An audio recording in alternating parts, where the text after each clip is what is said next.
Hi, Trackies. Good night. Good evening. It's another Wednesday. It's another Wednesday show. Welcome, welcome, welcome. We are on the heels of the Jamaica National, was it national? Anyway, Jamaica Senior Championships, and Junior Championships as well. So we'll be going over what is to, look forward to tomorrow into Sunday, so the 27th to the 30th. That's the how long the championships will run for. And essentially we'll be selecting teams, one under 20 teams that will be representing the country, and two senior teams that will be representing the country at the Paris Olympic Games. And of course we're looking forward to that. I see a lot of buzz in the streets acting as though Jamaica is in the dust at this particular point, and I'm absolutely annoyed. I am absolutely annoyed with the consistent disrespect, and I'm about to clutch. Well, I've been clutching my invisible, pearl strings. But with that being said, I'm here to talk about the lovely, lovely track and field. But before we get into anything, as usual, guys, you know how I do it here. Greetings. Hey Harold, what's good? Hey Jim, I hope you are feeling good. I always find your commentary intriguing. I am feeling awesome, but I have to say as well, I'm absolutely drained. I don't think I've ever read this much track and field in my life. Like, honestly, my brain feels like it's about to implode. I haven't gotten any sleep in days. Like, I'm just getting naps, like little naps, here and there, but not any sleep. You know what I mean? And oh, and I'm doing the production of the preview videos, and those videos got kind of delayed as well because it seems as though my computer decided to tell me that, hey, girly, you're doing too much with these videos. I can't render it. My processor can't render what you're doing. So I literally have to be spending either hours trying to rendering the videos, and they keep failing. The rendering keeps failing. So I literally waste hours, or I have to be splitting up the videos in small little 1 minute segments, trying to get them rendered and then putting them all back together again. So unfortunately, there are some other videos that I had planned that I will not be able to get through with because of this fact. What I'm gonna do is I'm gonna actually have a desktop built. Um, I guess maybe sometime after the summer. I'm just gonna have a desktop built. Honestly, I know that laptops are not perfect for this type of heavy editing, but still, you know what it is. That's what I had, so that's what I was using. But now it has gotten to the stage where I have to consistently be upgrading the stuff around me. So I know you guys are looking out for videos of certain preview videos as well. And unfortunately, child, it is what it is. Yeah. Let's get some more into what you guys are saying. Hey, Cosmic, what's good? Hey, Christina. Hey, Ali by Nature. Hey, Laverne. Hey, Garfield. Where can I see the lineup for the races tomorrow? I actually don't believe the start lists are out yet. And as I mentioned, the start list, guys, I'm still waiting on my media pass. I mean, I get none. A little birdie whispered and said to me that, hey, they haven't gotten theirs either. So, with that being said, JH is late with everything. So let us see what is going to happen tomorrow. I don't know if I'm going to get a media pass, but whether or not I get the media pass, guys, I'll still be going. I'll still be going and supporting, of course. Um, let me see here. I'm trying to see if they have anything here for order of events. View athletes entry. I don't think this is the start list. I think that is just the entry lists. Um,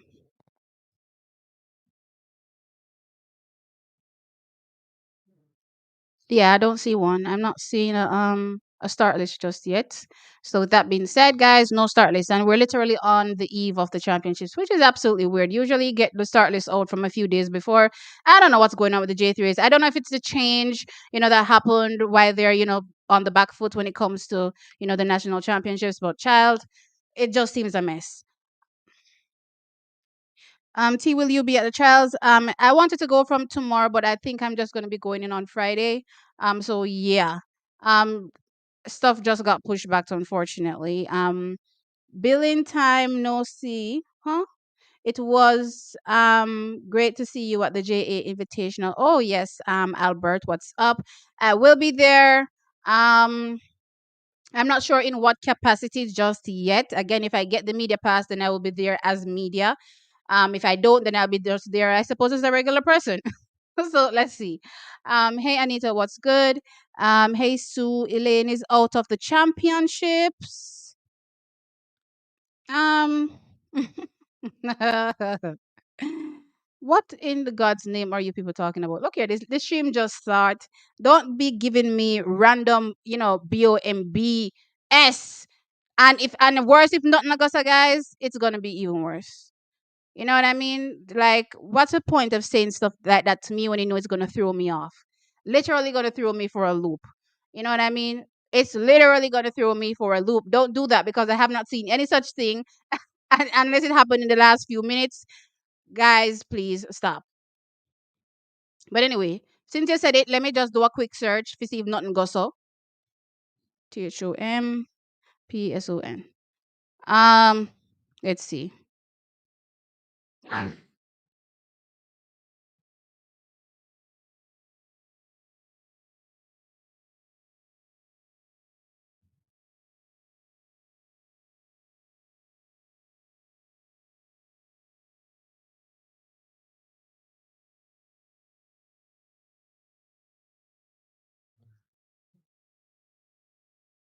I am absolutely speechless. I'm absolutely speechless.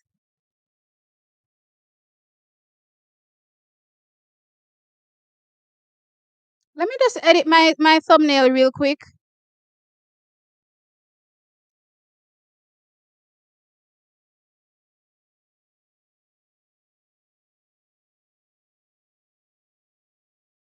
Oh my god,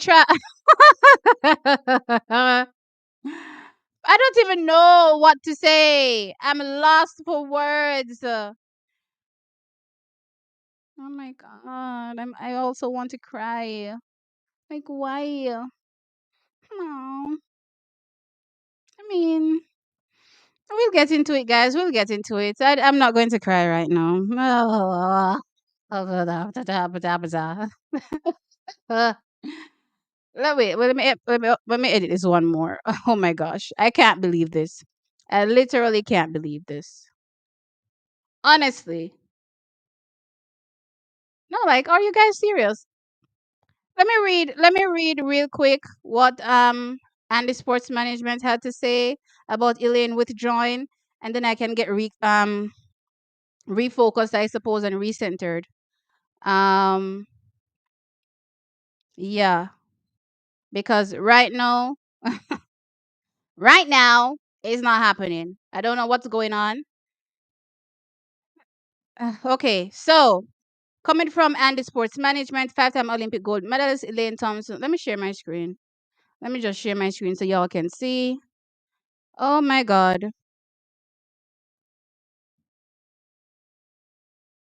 Oh my God. All right, guys. So I hope you're able to see my screen right now. Um, yeah, so this is coming from Andy Sports Management, June 26, 2024. Five-time gold medalist Elaine Thompson Hera has withdrawn from the Jamaica National Championships and will be unable to defend her sprint titles at the 2024 Olympic Games due to injury. Mrs. Thompson Hera extends her heartfelt thanks to her sponsors, fans, and well wishers for the love support showered upon her during this challenging time. Elaine Thompson Hera, wishing you all the best, clearly, and speedy recovery for the rest of 2024. We're hoping that this doesn't end, 2024. And if it does end 2024, then we definitely look forward to seeing you in 2025. Yeah, we are, with you. We're definitely supporting you at this particular point. We're definitely sad for you as well. I mean, this was such a major year, and yeah, wow. Wow, wow, wow, wow, wow, trackies. I'm literally lost for absolute words. Like, guys, why did you have to let my stream start like this? Things were going great. Who told me? Let me see who told me. So So why did you have to tell me? Anyway, let me see the rest of the comments as I go down. Good night, team. My favorite track and field YouTuber. Hey, Siobhan. What's up? Or Shaven. What's up? I'm also annoyed, but how everyone has been doubting our athletes. I've I've been trying to raise everyone's morale on Twitter because them so negative G's. And that's part of the reason why some of the negative stories that have been swirling around, with J3's JOA, I did want to cover them, but I thought to myself, you know what? There's way too much negativity surrounding Jamaican athletics right now. It seems way too amateurish as well. You know what I mean? And it's so funny. I had a weird little discussion with my sister recently, and she, said, I told you to talk about a particular topic and you still haven't talked about it. And here you have Stephen Francis coming out and, blasting the J3s yet again. Right. And she says, look here. Stephen has been, blasting the J3s from in the early 2000s, that's as far back as she can remember. And she's like, okay, it's, 24, you can say 24 years later, and he's still blasting them about the same thing. Right. And she agrees with Stephen in the sense that they're treating a professional sport like it's an amateur sport. Right. What does J3 stand for?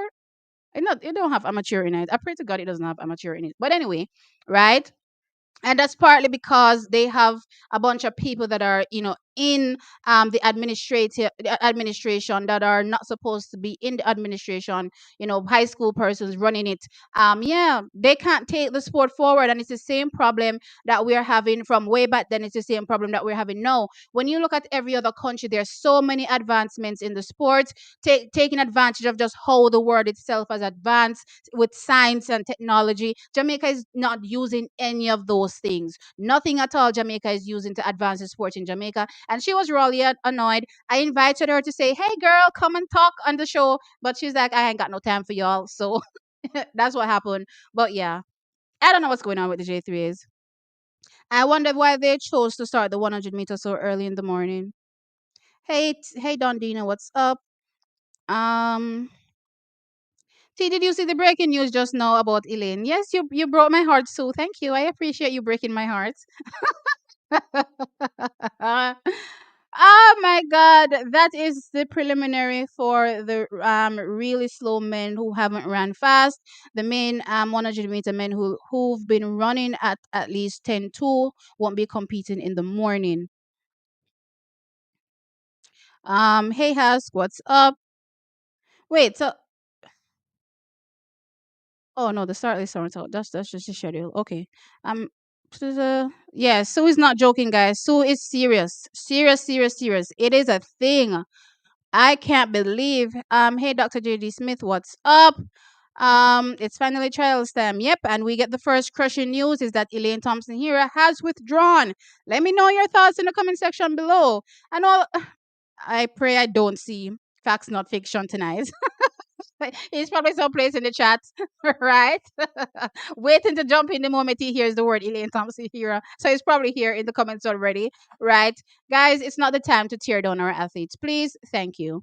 But yeah, I still want to hear your thoughts. Yeah, trials is gonna be hot. I'm expecting great performances. Hey, Jamaican Queen, what's good? Um, Also, where can I watch? One Spot Media. Kishane, yep. We're gonna get into the men's 100 for sure. Kishane for sure. T, is it possible that Brianna will go professional at the end of the year after Jaden got his deal?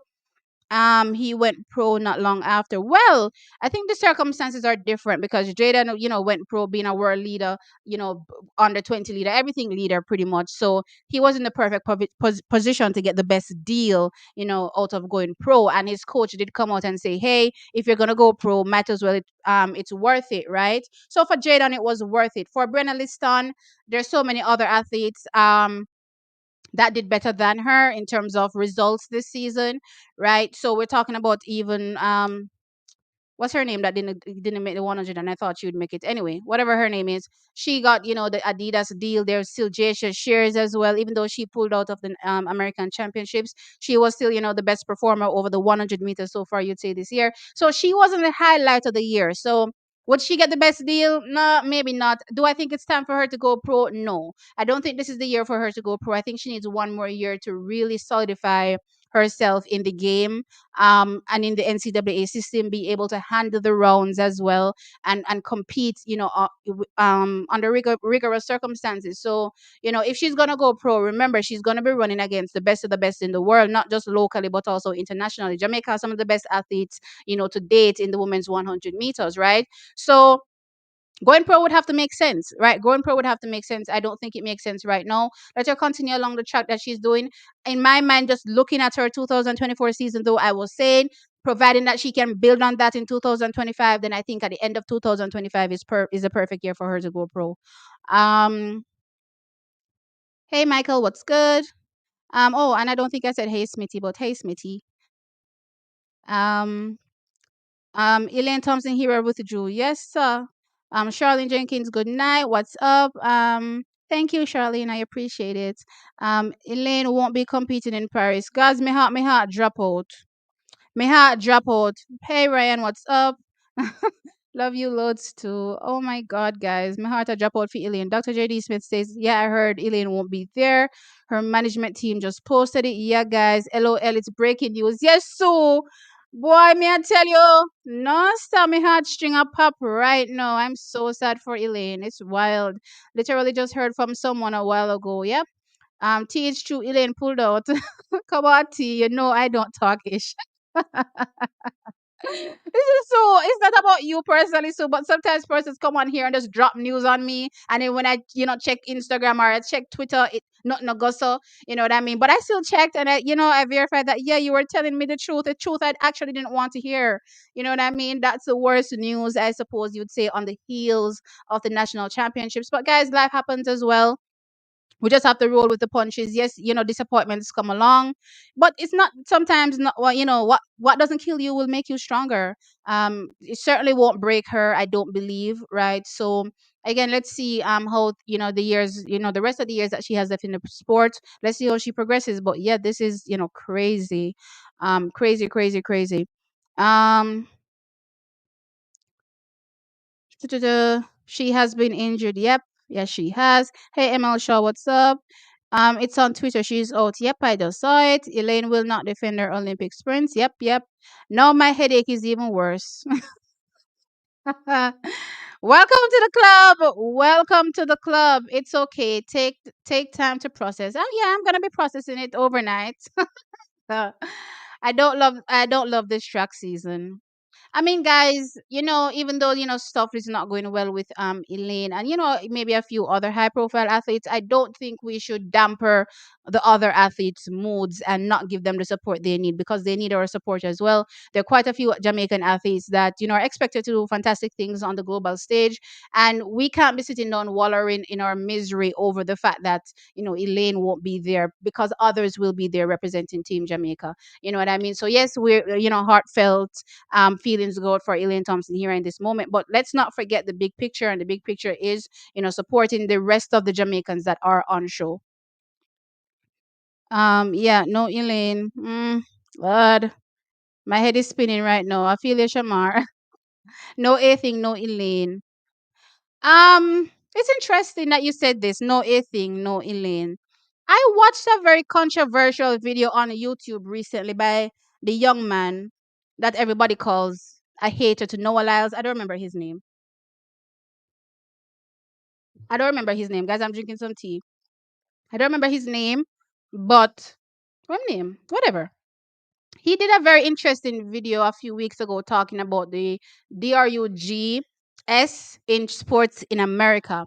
And he talked about the collegiates. So once you are part of the collegiate system and you don't enter like a senior championships and stuff like that, then you don't automatically enter a testing pool, right? But the moment you enter like a national championships is the moment you enter a testing pool as well. So if you notice, a lot of athletes will be killing it in collegiately, and you wonder how is it that they suddenly start running slower. Is because they're all juiced up apparently in college, right? But once they turn, not necessarily pro, but once they come out of that system, and also, well, not necessarily come out, but the moment they enter the as a championship with professional athletes there, then they automatically enter a testing pool. And I started to look around, and I started to say to myself, I've been looking at quite a few athletes recently, wondering what is going on with them and their performances, you know. And then I think back to Ray Stake also saying, and he's American, he's been in the game, and he's been talking about the Americans that are quote unquote hiding and not racing. And that's because they're, you know, sudden they're doing stuff, you know what I mean? Now it's interesting when I think about Athing more, because I've always thought she was very, very talented. This year, what I thought was that she was under race. You can't go into championships all the time under race and expect to still win. You know what I mean? You have to be racing. And it always strikes me, you know, that these athletes are not racing. Herself, Cindy McLaughlin, Leveroni, you don't see them professionally racing, right? So what I thought, so even if she didn't fall, track is in that race, when I was watching her from the first round, the second round, I thought to myself that she doesn't look like she's going to be, you know, making the team as comfortably as people think. It's going to be very challenging for her. And as a matter of fact, looking at the time that they ran at 157, you know, whatever the time was, 157 something, I don't think she would have been able to manage that 157 time. So she would have probably not even made the team because she's grossly under raced. Now the question is, why are these athletes not running? Why are they're not injured? You know, based on any. Well, I did think, or I do think I recall them talking about some leg issue that she was having during the season. But separate and apart from that, many athletes are running with, you know, injuries, you know, day in, day out, right? But with that being said, I really have to start wondering, why aren't these people running? Why we not see certain athletes from certain clubs are run? Me really have to ask that wonder now. But anyway, um, it is what it is with anything more. Uh, I don't even know what to say, Chuckies. I'm disappointed when I don't see athletes that are of high caliber water down the sport and not compete. It doesn't make the sport exciting if you're sitting down waiting for the Olympic Games heat first round heat to run, or the World Championship first round heat to run. Think about it. When it comes to the World Championships, all you have to do, you know, for the USA Championships, I believe, is just show um that you're fit, which means that you can go to their trials and just run round, and then go back a year, go sit down, and then turn up at the trials, which means that you can spend all year not running, and we just see you at the World Championships, which makes absolutely no sense to me for the sport, right? I think they're watering down the sport. I hate seeing these world class sprinters, American record holders, world record holders not running, and I can't understand why, since you're seemingly so healthy, since you're so fit, so much better than everybody else, why aren't you competing? You know, that's the weirdest thing for me, and that's a dynamic I can't figure out.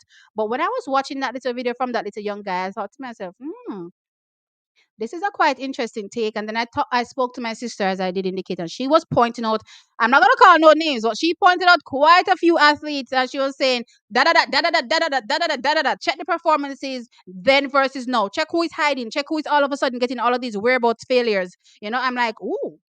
Ooh, ooh, ooh, ooh. That's part of the reason why she doesn't want to come on the show, because she feels like she can't say what she wants to say. So that's part of the reason why she doesn't want to come on. But yeah, one of these days I'm gonna tell her, if it just come on and speak your mind, it is what it is. I feel so bad for Elaine, guys. Yes, I feel like crying, but we have to move. Oh Lord. Hey Candy. Um, too much evil mouth been on Elaine for years. Let's pray for her. Oh Lord. Oh no, Elaine, my tears is dropping right now, man. It's so sad because people are going to use this moment to drag her further, and I can't understand that when people see people down, why is it in that moment you feel that you need to tear them down even further? What about trying to uplift them in some kind of way? You know what I mean? It's just, we see everything that is going on, guys. Nobody feel like we don't see what is going on. Nobody think we don't notice that. Hey, maybe you could have made a better decision, you know, here versus what you did, kind of thing. But it's life, and we kind of, you know, motion, and sometimes you make decisions not knowing, well, really we don't know what's going to happen at the end of the day based on the decisions we make. We hope and pray, you know, that things are going to work out perfectly. Sometimes they don't, and that happens to everybody. The only difference is that my life isn't on show, your life isn't on show, but her life is on show. So all her decisions that she makes now, suddenly everybody's like, oh my God, that was such a horrible decision, it was such a horrible decision, when in fact, what if it worked out greatly? Then nobody would be saying that. You know what I mean? So it's just one of those things in life, guys, where, you know, our mistakes, as I say, you know, don't, you know, go worldwide versus, you know, somebody like Elaine Thompson here. And I think that there's something personal with Elaine and the rest of Jamaica that I don't really know, I can't understand as well. I've still been trying to figure it out. I don't know if it's because she's a country girl. I've been trying to, you know, compare how Jamaicans treat country people versus how they treat, town people. I remember you saying both, don't care how good he was, he went through his fair share as well. I remember Vernica Campbell Brown as well, so I don't know if it's a country versus town thing, you know what I mean? And, town is kind of where, athletics is like the hub, to be fair. So I don't know if that's what's going on, but yeah, I don't like it. So guys, don't use this moment to drag her. And I know you're going to do it. At least some of you, mean spirited people are going to do it, but I'm hoping that you desist. Um, I'm shocked and it leaves a heavy feeling in my chest, but I'm glad that she's chosen to prioritize her health. Persons were suggesting that she should sit out 2024 and rest and recover. Yeah, I do recall people while a lot of us were remaining hopeful when she went to see Dr. Magic Hands, um it is what it is. I recall a few persons saying, hey, maybe she should just sit out the rest of 2024. And yeah, that's, I mean, well, we don't know if this means she'll be sitting out the rest of 2024, but at least for the immediate moment, she'll not be competing. Um, yeah, we love Elaine for sure. Father God, the devil is strong, but you stronger. Injuries, Aura, work on those injuries. You now win over Elaine. What do you mean? She might just pull out of the track season. Honestly, she injured. She did the right thing. No, for sure. For sure. No Ethan Mo, no Elaine, no Yulimar Rojas, no Christian Coleman. Christian Coleman will be part of the team. He's not injured. He just didn't make the team individually. He'll be part of the relay team. No Trayvon Bromell. This year has been unforgiving for track. I agree. There are quite a few, big name athletes, even ones that are just coming back from injury and still trying to make their national teams as well. It's been a really tough 2024 for a lot of athletes, world class athletes. You know what I mean? Um, there will be a new 100 meters and 200-meter champion. Yes, there will be. We need to set up. We are warriors. I'm not going to read that message. We need the others to step up for sure. It's Shooty. Elaine is out of trials. Yep, I did see that. It's so heartbreaking to hear. Yes, it is. Literally all of my defending Olympic champions are out. Wow. Um, to be fair though, it was gonna be tough for Athing Mu based on how I saw her running. Keely Hodgkinson has been running well this season. A few others, Mary Mora. There's some of that I'm missing. I saw a few Ethiopians as well doing, good in the 800 meters this season, right? So it wasn't gonna be no walk in the park for her for sure. But yeah. Hey Leighton, what's up? Enough negativity. Yeah, I don't really like fostering negativity sometimes because I tend to like soak it up and I don't like that. um well, a spot has opened up for one of our up and coming athletes. Yep, yep. It's probably just perfect for Crystal Slowly, mind you. Even if Elaine Thompson Hero was there, I believe that she would still be challenging. But yeah, it's crazy. um Oh no, Elaine. Yep, no Elaine Dondino. What's up? Hey Jordan, good night. Babsy Green says she will not get involved. She serves no purpose then. Therefore, we do not need a Ministry of Sports. We need none of those people that are part of the organization at this particular point. Because it was so ironic to me. And I thought to myself in that moment, well, serves you right. Because what's his name? I know Keith Wellington. Child, what is the JCS president name? Yeah. He said that he has sent multiple emails to the JOA requesting, funding or just meeting and stuff like that. And he has, in black and white, them responding um absolutely atrociously to the J3s, right? And I thought to myself, well, we have in color David Riley, who was representing J3s. And though they like to throw this out, well, I'm not representing J3s. And why are you here, sir or ma'am? If you're not representing J3s, why are you sitting there talking about matters on behalf of the J3s? You are representing the J3s. Don't think you're going to be smug and, choose to dodge accountability by saying, oh, I'm not representing the J3s. You are representing the J3s by sitting there, right? And I thought to myself, based on what Stephen Francis said, why would you come out and even respond in such a way? It was the wildest thing for me. And it was so funny because Stephen Francis made a second comment on I think the TVJ video. And again, he pointed out that although the J3s have not answered the question, you know what I mean? So they like to play semantics with words and try to cover our eyes, based on what is happening. Because coming out of the interview originally with David Riley, he was saying, "Oh, Stephen Francis's brother is part of the selection team, so I don't see why he would have a problem with it when his brother is there. When in actuality, they have two separate apparent, selection committees going on. One that is a hierarchy, that's doing things secretly. I suppose that is what Stephen Francis has a problem with, which he still to this day hasn't really, addressed. But as I said, I found it, very ironic because the J3's Garth Gale, right? Garth Gale was complaining about, how the JOA was responding to the J3's, whilst you have the J3's doing the same thing, ignoring the complaints of the athletes, right? Ignoring what the coaches have to say, just absolutely ignoring them. And then when you do feel like you need to address them, right? You absolutely disregard them. Anything that they have to say, this is what you do all day in, day out. You're literally getting a taste of your own medicine. That's literally what the JOA is doing to the J3s. They're literally getting a taste of their own medicine. And I don't know if you guys remember in 2023, Ricardo pointed it out. He said they had the same issue last year where they didn't want to give Garth Gale, the accreditation to be at the World Championships, right? And I said in that video, you can go look at my title, and I said the J3s and the JOAs are destroying, track and field in Jamaica. You know what I mean? Both of them are destroying the sport, and I think all of them need to just go away. There are some old funky men that can't keep up with the times, do not know how to use sports science, technology, everything, and just advance the sport. They're just sitting there, I guess, soaking up all of the money that they're getting from I don't know where, because apparently there's no money anywhere. So I'm starting to figure out, understand, or ask the question, where the money them there then if there's no money anywhere? JOA said them not have no money. Day said them not have no money. So what? So okay, where's the money that the Olympic community has given the JOA every time Jamaica competes, so well athletically, or track and field wise at the Olympic Games? Where that the money today? It apparently doesn't exist.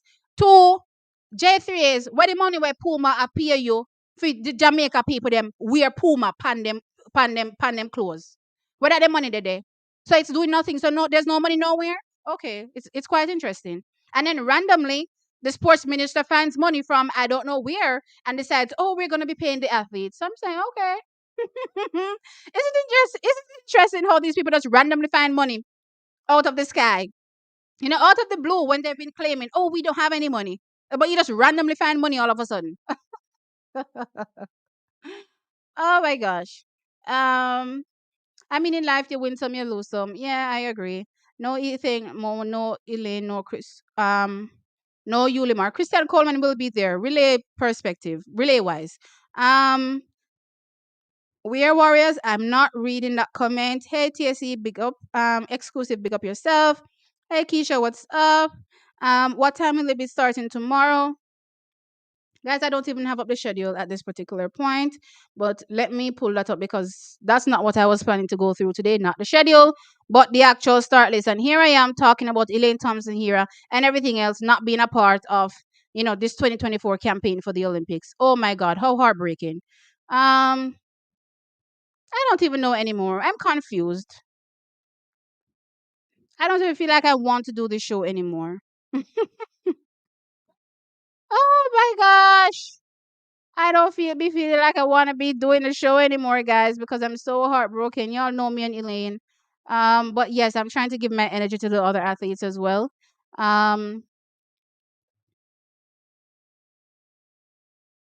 Trials schedule. I'm trying to pull up the schedule so that I can tell y'all about the schedule. So it starts at 9 a.m. tomorrow morning with the men's 100 meters preliminary round. So from 9 a.m. I'm not gonna be on. So guys, I'm gonna be doing my live stream from home tomorrow. I won't be unfortunately on for the 9 a.m. stream because I won't be at home. But let me see. When does the track start? It starts at 3 p.m. It starts at 3 o'clock. But they're doing the under 20 section and it goes straight through to 9 o'clock. Right? But I'm trying to figure out what time I want to be on. Okay. So I think I'll be on tomorrow at 5:50. So I'll be on at 5 o'clock, right? So it starts at 9 a.m. tomorrow, and I'll be on at 5 o'clock tomorrow. Yeah, that's what I'm gonna do. All right. Ooh, Diamond is here, rolling in with the super chats already. Diamond, I do appreciate it. Thank you so very much for that 1999 super chat. Thank you, thank you, thank you so much. I appreciate you as usual. Um, Mina, guys, we're all in morning right now. Hi Max Velocity, what's up? Got to see Elaine in New York. Unfortunately, she got hurt. But glad I got to see her live. Yeah, it's always great when we get to see the athletes perform live, in my opinion. Though I don't actually enjoy sitting in the stands watching track and field because I don't think I'm able to see what is going on. It's so weird. I actually prefer either watching it on my TV screen. I can actually digest everything that's happening better, or well, I've never tried the whole media thing. This is the first year I'm going to be trying the whole media thing. So let's see how that goes. But if I have to sit in the stands, I'm just letting y'all know that I'm not going to enjoy that experience. um, I want to see her. I want her to come back strong for the World Championships 2025 and take um the elusive 100-meter world title. Definitely want to see her come back stronger in 2025 for sure. Please hit the, oh yeah, guys, please hit the like. I see 412 people here. Please hit the like. Um,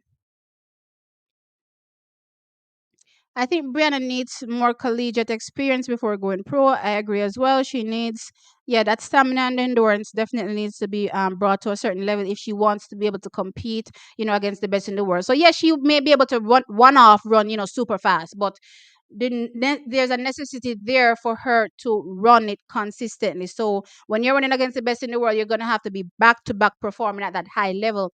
And that's just something I spoke of as well when I was talking about a lot of the collegiates, because it's one thing about running, one off against collegiates that are much slower than you and beating them. It's another thing to come up against the girls that are running 10.8s, 10.7s, and think that you're going to just be able to consistently pop off, 10.8s right behind them as well to keep up, right? So she definitely needs, a year, for me, at least a year more. Um, why? It's not as though she would make she would make an impact. Saint Clay, this is not the time for it, Saint Clay, honestly. And if I feel like anybody is coming for Elaine tonight, y'all know. So not don't come for Elaine tonight. Tonight is not the night. Hey Shwanja, what's up? Um, J3s and JOA will never fail to embarrass us. Exactly. And that's part of the reason why I never even covered it, because I'm like, there's so much going on in Jamaican track and field that is just, exposing all our dirty laundry to the world. And then you have our administrators, literally bickering right for the rest of the world to see. I'm like, oh my gosh, what do you expect the layman like myself to be doing? What do you expect the coaches to be doing? And it's no wonder as well that nobody, chooses to follow these people. I'm like, if y'all are gonna be behaving like this, who's gonna follow you? It's so wild. Um I really thought Walcott would have gotten Elaine ready. So sad. I All right. Let's put it this way, right?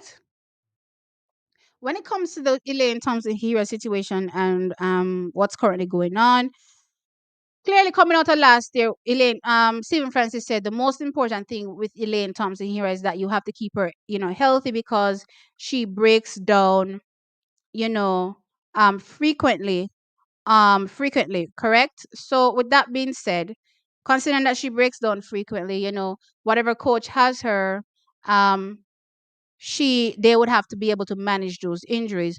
Now, what I appreciated with the Shaniki Osborne situation was that not only did she have previous experience, working with Elaine, but she kind of it kind of goes to show you a level of a person, if they can, sit down and come up with, how to train a particular athlete to get them ready. And she came up with her own, training, ways that will be able to get Elaine ready for the last part of the 2023 season, and it worked, right? And she didn't have all that fancy setup that Stephen Francis had, clearly, but she was still able to make it work, which means that she came up with her own process, right? So fast forward to now, Renata Walcott. So yes, he has the expertise in terms of training Elaine Thompson Hera to potentially be, the best she's ever been. But The issue now remains, would he have been able to manage the injury? And based on what we're seeing here, clearly not, right? So that being said, I saw Stephen Francis showing shade. I ignored it, but he did throw some shade in that TVJ video when he said, no, I have to laugh. No, some athletes that are not here see how good they had it here, when they were here. And when he was talking about, how heavily they've invested in, sports science and sports medicine, right, at MVP. So with that being said, he threw a little shade there, but that's a big thing with Elaine Thompson here, just being able to manage the injuries. Clearly maybe Ronaldo Walcott didn't have the expertise there to come up with his own, process to keep her healthy, and it is what it is. The whole Shaniki thing, guys, I'm not gonna go over it, because as I said, it's one thing when you're having a disagreement with somebody behind closed doors, and it's another thing when you bring that to the public. I think the moment it came to the public with, Oral Tracy saying what he said, clearly it came from, Shaniki Osborne, right? I think that made everything, turn sour, and you're not going to be trusting anybody else, or trusting that person going forward with your handling, if they're so quick to disseminate information to the public, right? Think about what's going on with Shelly and Fraser Price. I know we not hear nothing. You can't hear nothing. If MVP don't want you to know nothing about them athlete, them you not know nothing. So that's the type of level of, support that, whoever is coaching you or just being a part of your team, that's how they need to operate. So as soon as me and you mouth, cross, you just run ganga chat and tell Oral Tracy, if you come tell YouTube and the world, okay, clearly we can't go forward. So in my opinion, when I saw that, I thought even if the situation could have been resolved, there was no way it was going to be resolved, because I can't trust you anymore. That's the whole point. If I can't trust you anymore, then we're not going anywhere. You know what I mean? And it was just a sad situation all around. Forget the money, forget everything else. I just thought, you know what? It is what it is. Let's just keep moving. You know what I mean? I was just hoping that the Ronaldo Walker situation would have worked out, but yeah, it didn't. I'm just hoping also that now that she's gotten in touch with this coach, let me see. I'm getting some messages here. Um,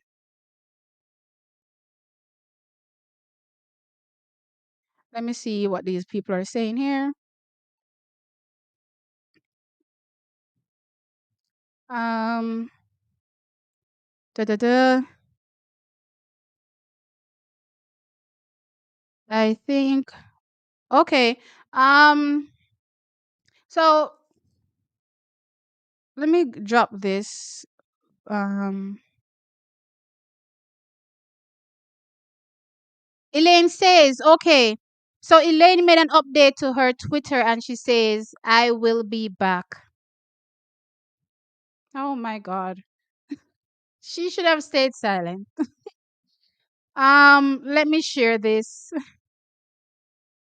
Let me share this with you all. Um, Let me share this with you all. Oh God, guys. I was hoping that I wouldn't get to see Elaine say anything, because I knew the moment she opened her mouth is literally the moment it would start to you really, connect to me that yes, it is a thing. You know what I mean? But yeah, she said, I will be back. She said, I will be back, guys. So she says, yeah, this is her. I don't know why she used this picture.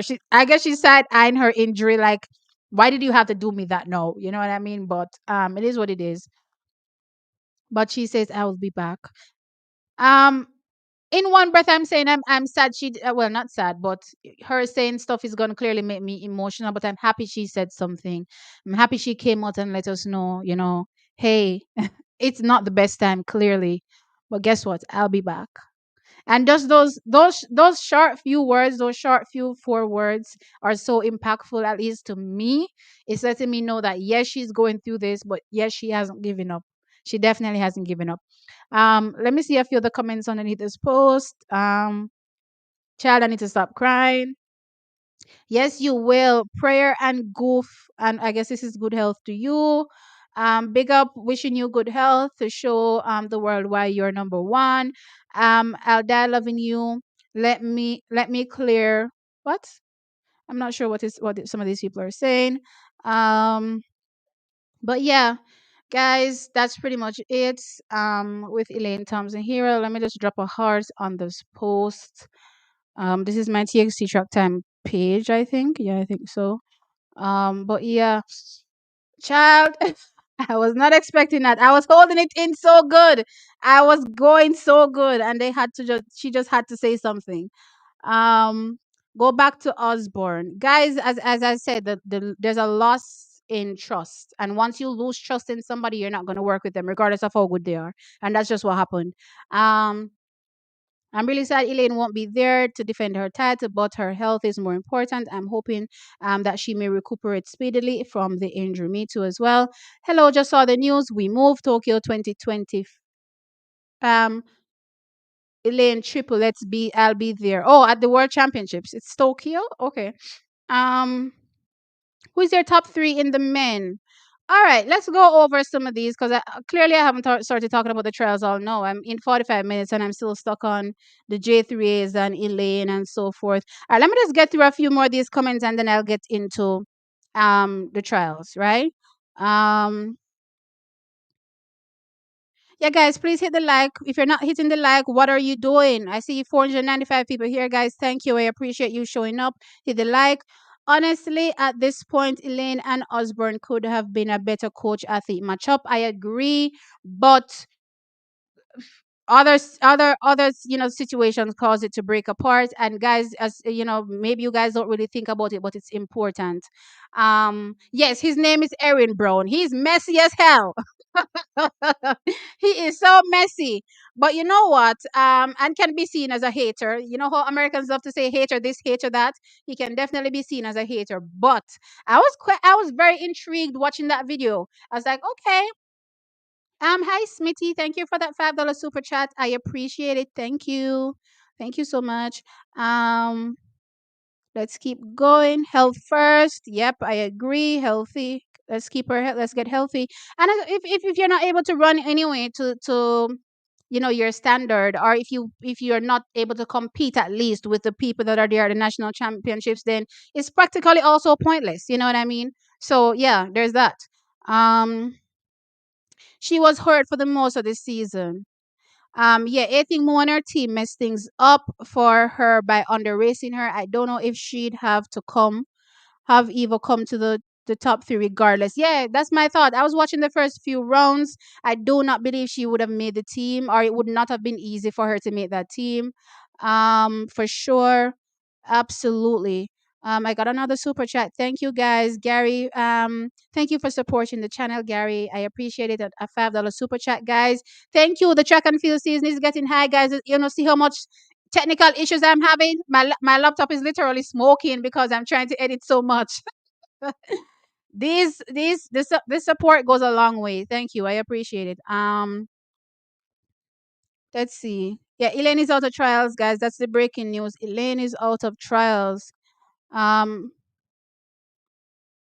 she fell and didn't finish. No, she finished, but it last place. I guess maybe she was thinking. I don't know if they'd probably do a clause where they look back at the race and say, "Oh, you were shoved" or something of the sort. Honestly, it's just one of those things that when you're jostling for positions in the 800 meters, it will happen. I watched 2019. I'll never forget where Natalia was literally struck multiple times and they never kick out Nakia. And Nakia eventually went on to win the 800-meter gold medal in 2019. So if all of that go on and people still not get ejected, that little jostling that wasn't going to do anything. Wasn't going to do anything at all. Yes, we need to big up our JA athletes, especially the women's 100 meters. If Shakiri wins, it's the first time since 2008 that a Jamaican woman hasn't held the Olympic title. Yes, that is true. Um, then Mossy Reach, who is that? Oh no, such a shame. She was on a fashion vibes. Yeah, who's that? Anything more? I don't really have a problem with that, guys, but I'm saying athletes need to compete. When we were watching Serena Williams and all these other greats in the sports, Messi, they're competing in every match, right? Why is it that our greatest in our sport in athletics are not competing? That's the question. Hey Muslim Muslim man, what's up? Um You're looking very beautiful tonight. Thank you. I appreciate it. Honestly, Elaine will not be active for the Olympic this time around. This is so sad. Anyway, hopefully Shelly and Sharika will perform in Paris. Yeah, and maybe we can see, another another world shocker from, Crystal slowly as well. See, but it's Bobby Kersey who doesn't make his athletes want to run. But then you have to question why these athletes, don't aren't his. Well, and again, why Bobby Kersey himself isn't making his athletes run, right? And then you have to also think about the controversies that have been around um, Bobby Kersey throughout the years. Those things don't miss me, now, guys. Those things don't miss me. And as much as messy as Erin is, you know what I mean, as it relates to Noah and so many other topics, I have to start thinking to myself, if something goes so, and my sister believes that everybody's doing something. It's just whether or not you get caught. You know what I mean? So there's that. Bobby D, thank you for the 4.99 super chat. I appreciate it. Thank you. Um, so much support tonight, guys. I'm loving it for sure. Thank you so much. And I see again a lot of people here in on the show. I appreciate it, guys. Please remember to hit the like. Can we just address the elephant in the room? Elaine will never go sub John until she finds a coach similar to Frono. I mean, I guess I don't know. Are you underrating Ronaldo Walcott? I don't think it's a coaching issue. I think it's, well, not that I think it is not a coaching issue, guys. It's a health issue when it comes to Elaine Thompson here. She needs somebody that understands how to keep her healthy, or as healthy as long as possible, right? And that's the trouble that she's having, right? Um, I really didn't want. I really don't know why we're surprised that Elaine pulled out. She was badly injured. Yep.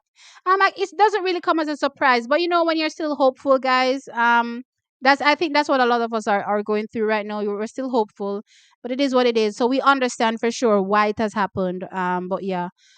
Imagine how she's feeling a lot of tears, emotion, thoughts. Hush, Elaine. Yeah, man, and she bally too, because she tell we last year, oh, she balled for 2 weeks straight. Man. Oh my God, she probably sit on there ball right now. Or she probably been balling since she knew. Because I'm sure it's not today she knew that she wouldn't be competing. Right? So from she knew she wouldn't be competing, she must have been balling and dreading this day.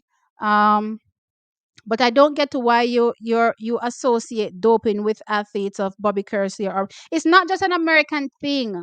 You know what I mean? It's not just an American thing. I'm not saying doping is only secluded to the United States of America. I'm saying that you have to consider, why some of these, top athletes are MIA for most of the season. And even when you look at an Arian Knighton, he's another one. And it's not even this year. I remember, I believe it's the same David Riley. Years ago, David Riley was hinting at something with Aaron Knighton. He said something along the lines of his maturity level for a teen. Um, something isn't right there in terms of his maturity, how he's maturing, as a teen, right? And we all know what steroids can do. We all know what steroids can do, and here we have he was miraculously um tested positive with, oh, as a matter of fact, let me do that, let me talk about that. So water criticizes this thing. I forgot about it. Let me share this. I forgot about this little thing. I didn't see it anywhere else, but I saw it here. um Water criticizes USADA chief considers appeal in Knighton case. The World Anti-Doping Agency has expressed concern regarding an independent arbitrator's decision to clear American sprinter Aaron Knighton of a doping offense and is considering an appeal. Water also accused USA Anti-Doping Agency Chief Travis of hypocrisy in handling the case. And I'm sure you guys remember when I talked about why was he so happy that justice was served when he lost a case. I've never heard anybody that brings a case against an athlete say they were happy with the results when they lose, right? But anyway, in March 9th, the 200-meter world champion silver medalist tested positive for the banned metabolite trenbolone during an out of competition drug test. Trenbolone is a known livestock growth promoter and used legally in beef cattle produced in and exported to the United States. Now he says skepticism regarding the arbitrator's findings. An independent arbitrator ruled on Wednesday that the positive test was more likely than not caused by consuming contaminated meat contaminated with trenbolone. This decision cleared the 20-year-old athlete to compete in the USA Olympic trials, which started on Friday. WADA has expressed skepticism regarding the arbitrator's findings and is waiting the full reasoned decision to determine whether to appeal the ruling at CAS. Right? So WADA says here, once WADA has the fully reasoned decision, it will study that along with the case file with its usual skepticism and diligence. It will be important, for example, to ascertain how this positive test for trembolone was caused by meat contamination, which would be extremely rare for that substance. And what I want to point out as well, guys, is that how much trembolone would have to be in that actual meat for you to test positive, right? So it's not to say that Jamaicans, and I did use this as an example. If this was the case, all Jamaican athletes would be walking up and down with Chamberlain in their system, because we all consume meat and we all consume oxtail as well, right? But we don't see any of our athletes testing positive with this because the levels are so low in the meat. The levels are so low that it will not show up in your system. So how is it that for Aaron Knighton, right, he ended up with contamination from trenbolone, and also, right, how is it that they ascertained that it was more likely for this to happen when they're saying that it is extremely rare? So you have so many cases that indicate that it is an extremely rare for athletes to test positive, right? Based on, trembolone inside of or contaminated in the meat. But yet you have the arbitrator saying it was more likely caused by that. So what did he use to determine the more likely? Wouldn't it be, previous history that, okay, I have a list of blah, blah, blah amount of athletes, right? And on an average, 97% of the people test positive for trembolone after eating, whatever, right? You would see that. So why is it that all of this is going on?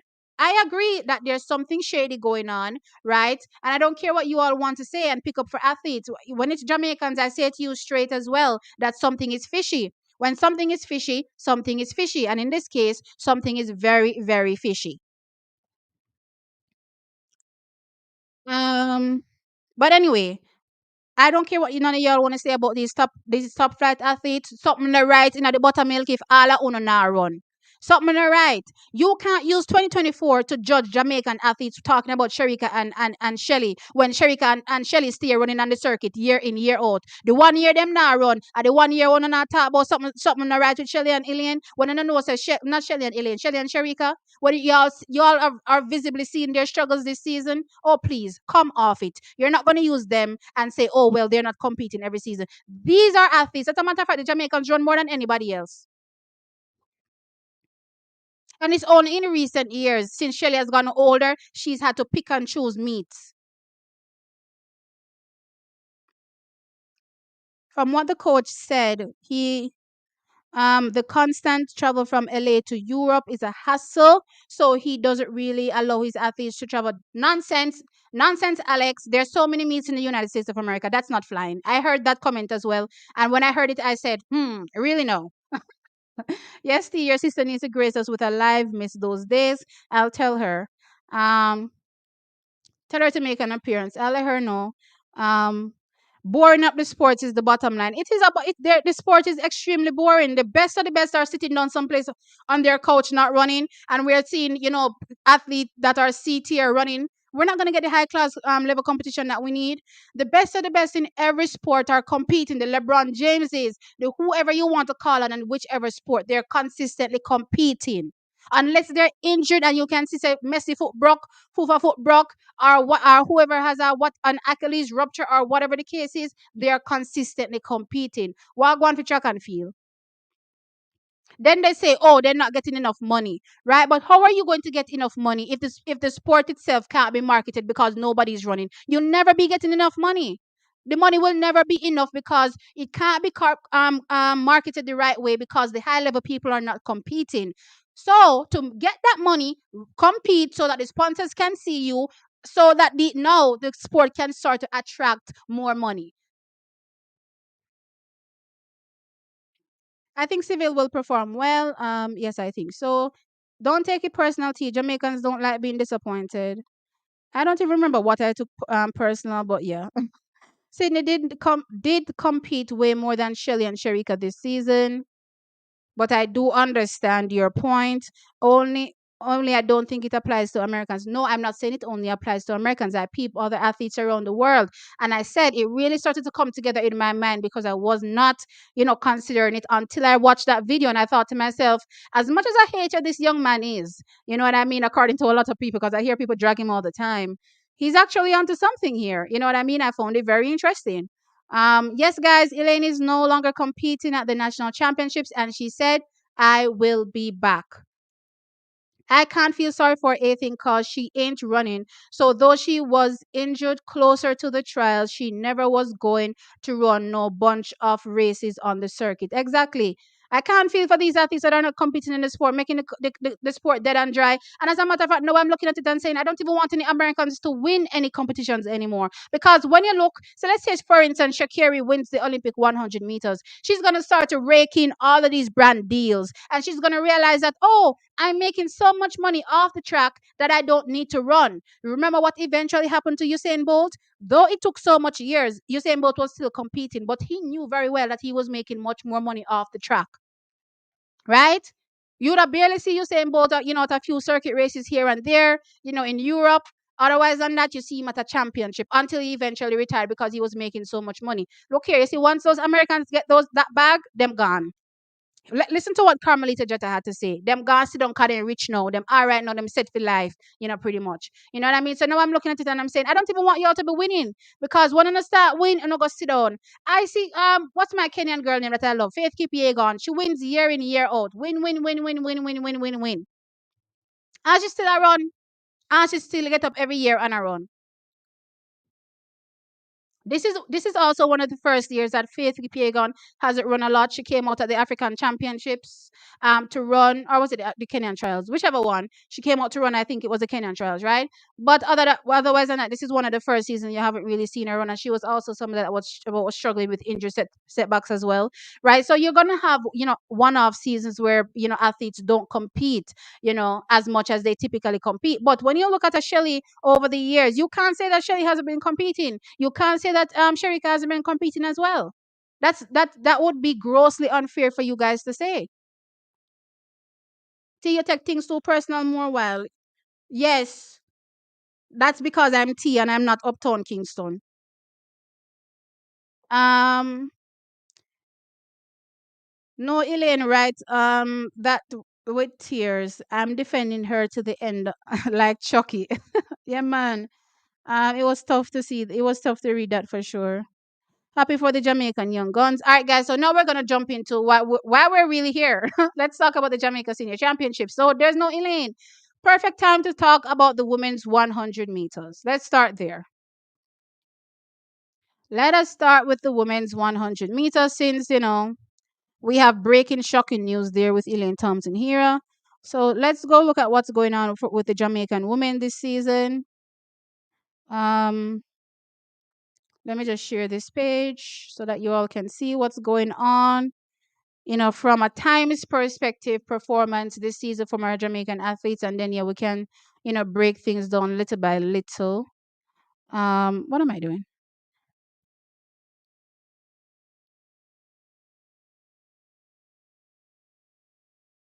Oh, Elaine said something else. All right. Let me read what Elaine Thompson here said here. Um, Child, there's so much stuff coming in that I'm confused. So let me save this really quick, and then I'm gonna read this, and then I'm gonna get into the women's 100 meters. So let me just read this. Let me just read this thing, image gimme. Where am I? I should be opening up this download. So many things to open, guys. So I'm sorry for the slight delays, but yeah, stay with me, guys. Please remember to be hitting the like button as well. Um, let me read this. Where's my share now? Present, share, sh- uh, window. Okay, here we go. So this is what Elaine had to say. It's never fun sharing news like this, but at the New York Grand Prix, I felt something in the race and still insisted to push. Um, Couple steps to the line, I realized something was really wrong. I sat, I sat on the ground because I couldn't apply any pressure to the leg whatsoever as I was carried off the track. I went quickly to get some medical checks and found out that I have a small tear on my Achilles tendon. So it really is her Achilles. Wow. Funny enough, I got back home with a strong mindset to keep pushing and preparing for my national trials. Another shot at my third Olympics, but the leg wouldn't allow me to. It's a long road, but I'm willing to start over and keep working to make full recovery and resume my track career. I am hurt, I can imagine. I'm devastated to be missing the Olympics this year. But at the end of the day, it's sports and my health comes first. Praise to you, Elaine. Not the birthday gift I was hoping for. Is still her birthday, child? I don't even know which month we're in. A June Elaine born on the show. But God, whatever you have in store for me, I'll wait and I will still continue to work towards my goals that I haven't achieved yet. I will be definitely I will definitely be watching, hopefully from the stands and cheering my country, Jamaica on. Yep. Ah, Elaine, no more tears, tea. I will be back fast, Elaine. I'm wishing you all the, health and strength, to get through this rough time. As I said, I can just imagine how much she's herself, in tears about this particular situation. Yeah, but it is what it is. Guys, it's sport, as she says, and you just have to motion. When stuff happen, you just have to keep going. You know what I mean? Can't give up. Zebev, I appreciate you. Thank you so much for that this $20 super chat. I'm here so sad for Elaine. Yep, I agree with you. I'm so sad for Elaine as well. Tough times ahead, guys. Tough times ahead. But we still have a lot of Jamaicans representing us in the women's 100 meters, and that's where we're gonna take things from. Right now, I'm gonna jump straight into the women's 100 meters and my thoughts as relates to how these races may go at the Jamaican National Championships. Remember, what do I keep saying? National Jamaica Senior? Is it national? Whatever they say, Senior Championships. Um, yeah. So I'm excited to talk about, the young and upcoming athletes, clearly. Um, I don't want what's going on with Elaine to damper the mood at all. So let's go here and share. All right. So this is what this is the all time list. Let me do season.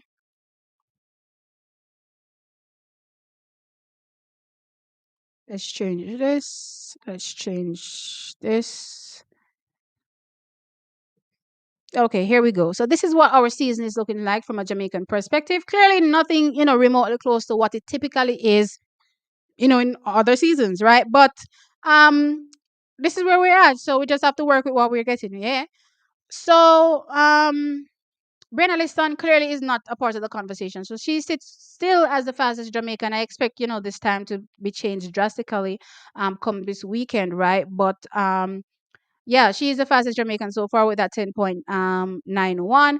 But we have a Crystal slowly here in second place with that 10.99.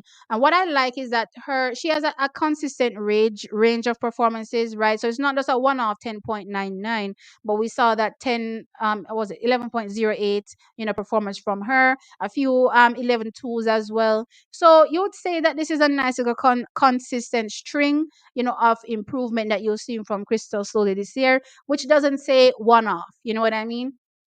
So I see a lot of people saying, hey, let's not hype up this young gun. She mean flatter to deceive, all these things. But hey, I'm kind of wondering, where is the part of us that still like to dream about great things happening and enjoy sport, and just be like, oh my god, what if we see another Shelley and Fraser Price moment? What if we see another Elaine Thompson Hero moment? You know what I mean? When you think back to 2008, you think back to 2015, it was such a shock seeing these young athletes really come through and run so fast as well in their breakout season, right? And I'm starting to wonder, when did we get to the point where we're thinking these things are no longer possible? Does it guarantee that it will happen? No, not necessarily, but it's definitely possible for Crystal Slowly to really come out and run a super fast time. And based on what I'm seeing right now, especially now that Elaine Thompson here has pulled out, we know for sure that she's not in the conversation. For me, Crystal Slowly is on the team. I don't see three people, let's put it that way. I do not see three people stopping Crystal Slowly from making the team. What will be interesting though is where Crystal Slowly places in the bigger scheme of things in this women's 100 meters top three. But as I said, I don't see three people stopping her. Not saying that there won't be challengers, not saying that surprises can come out of the woodworks in terms of athletes overshooting what we potentially thought they would do. But based on what I'm thinking, is going on with Crystal Slowly, especially coming off the back of what Cyril Francis said in their time trials. He said a lot of people, hit the mark in terms of what he was expecting. There were a few that didn't hit the mark, right? And I noticed that in all of the talk, I didn't see one particular athlete. I did not see Natasha Morrison. So I'm wondering if Natasha Morrison is one of those people that didn't hit the mark in terms of what he was expecting this season from her. Her performances haven't been great, but they also didn't look great last year. And she turned up at the trials and ran well, right? But I didn't see her. And I just noticed that, you know, Stephen Francis has a tendency to talk about, well, I don't want to say have a tendency, but I don't think he would be highlighting Crystal Solly if she was coming with nothing. So even if, right? Even if the interviewer was asking you about a Crystal Slowly, he could have just quickly moved along, as it relates to what she's potentially capable of, if he did not believe she would be ready to contend at the national championships for one of those three spots. So I got good indication from Stephen in his interviews that Crystal Soul is definitely going to be ready, especially considering how she's been able to train. He talked about, her schoolwork, coming first. She's always, I think she does arts, right? So she's always, off someplace doing it, and she really gets to train, especially in the gym, which is why I think someone pointed out to me on the channel that Crystal Soul is still looks like she has a baby body. I agree. You know what I mean? She definitely has a baby body, and Stephen Francis said that, she's horrible in the gym, pretty much. She didn't stop sort of saying that, like, she can barely do anything in the gym. And it's also impressive, because if you don't have that base behind you, you would say, in terms of strength work and development, right? And you're still able to clock a 10.99, it just goes to show you how high that ceiling can actually get to when you're able to get these things together. And also, based on what he was saying as well, she doesn't sound like the type of athlete that struggles with injuries as well, which is a good thing. I know we've had athletes over the years that, yes, they're great, but they have injury concerns, so it's either it works or it doesn't work. You know what I mean? For Crystal Slowly, I'm not getting the vibe that she's one of those injury prone athletes, so that's a good uptake for her as well. Just overall for what will be her career, hopefully going forward. And also, what I appreciate more than anything with this young lady Crystal Slowly, is how structured she is. And those are the type of people that succeed. And when I was listening to, how focused and driven she is, she literally reminds me of a young Shelley and Fraser Price. You know what I mean? Clearly, has her thing together, has her mind together, still able to do all those rigors in college. You know what I mean? Make sure that she's on top of all of her assignments, traveling to countries all over the world, making sure that everything is working there, but still make time for the athletic part of her school. I'm assuming she's on a scholarship, right? The athletic side of her scholarship, right? And the reason why I'm so impressed by it, because I see a lot of young people now that have gone pro and they quickly get sidetracked, right? They're no longer focused. They start enjoying, all the great things about life now that they have the money to buy it. You know what I mean? Start gaining weight, not training how they're supposed to be training, and quickly they fall off. You know what I mean? And for Crystal Slowly to be, still able to, hold it together and still, compete at a high level for MVP. I'm just, waiting for the day when she's done with this degree, right? And she has her full attention now on the women's 100 meters. And I think even without her, full attention on the 100 meters, I think we're going to get great things out of her. But just imagine the day when she's done with that degree and she's now able to give her 100 in track and field. Just imagine how great she's going to get. I'm looking forward to her future. Definitely looking forward to her at the national championships tomorrow. Don't think three people will be stopping her. Let's see. That's my early call. I could be wrong. You know what I mean? Not everything is going to be on point sometimes, but that's my early call. I definitely see Crystal slowly in. As I continue, I'm going to tell you potentially where she may place, because it's based on how everybody else is going to be running, right? Next up, we have Sherika Jackson. Now, Sherika Jackson ran this 11:03 back in May. But what was visible about Sherika Jackson when she was running, especially when I started to see, because the thing about her running in Jamaica, you can't really see nothing. And I complain to you guys a lot about me not being able to actually see like different shots of the athletes, a close up as well. Sometimes I really like seeing close ups because I want to see how you are, how your face is looking when you're executing this race. Are you struggling? And a lot of times I find I'm not able to see that properly when they're running in Jamaica because we're depending on somebody's phone, you know, that's, recording it, but we're not really able to see a good shot of it. But when she got to Europe, it was very visible that she was quite heavy, right? And that showed in her performances as well. She was quite heavy. So that's why the performances weren't the strongest. But interesting of note is that Stephen Francis pointed out, and I think somebody was telling me this in the comment section, and I touched on this not last year.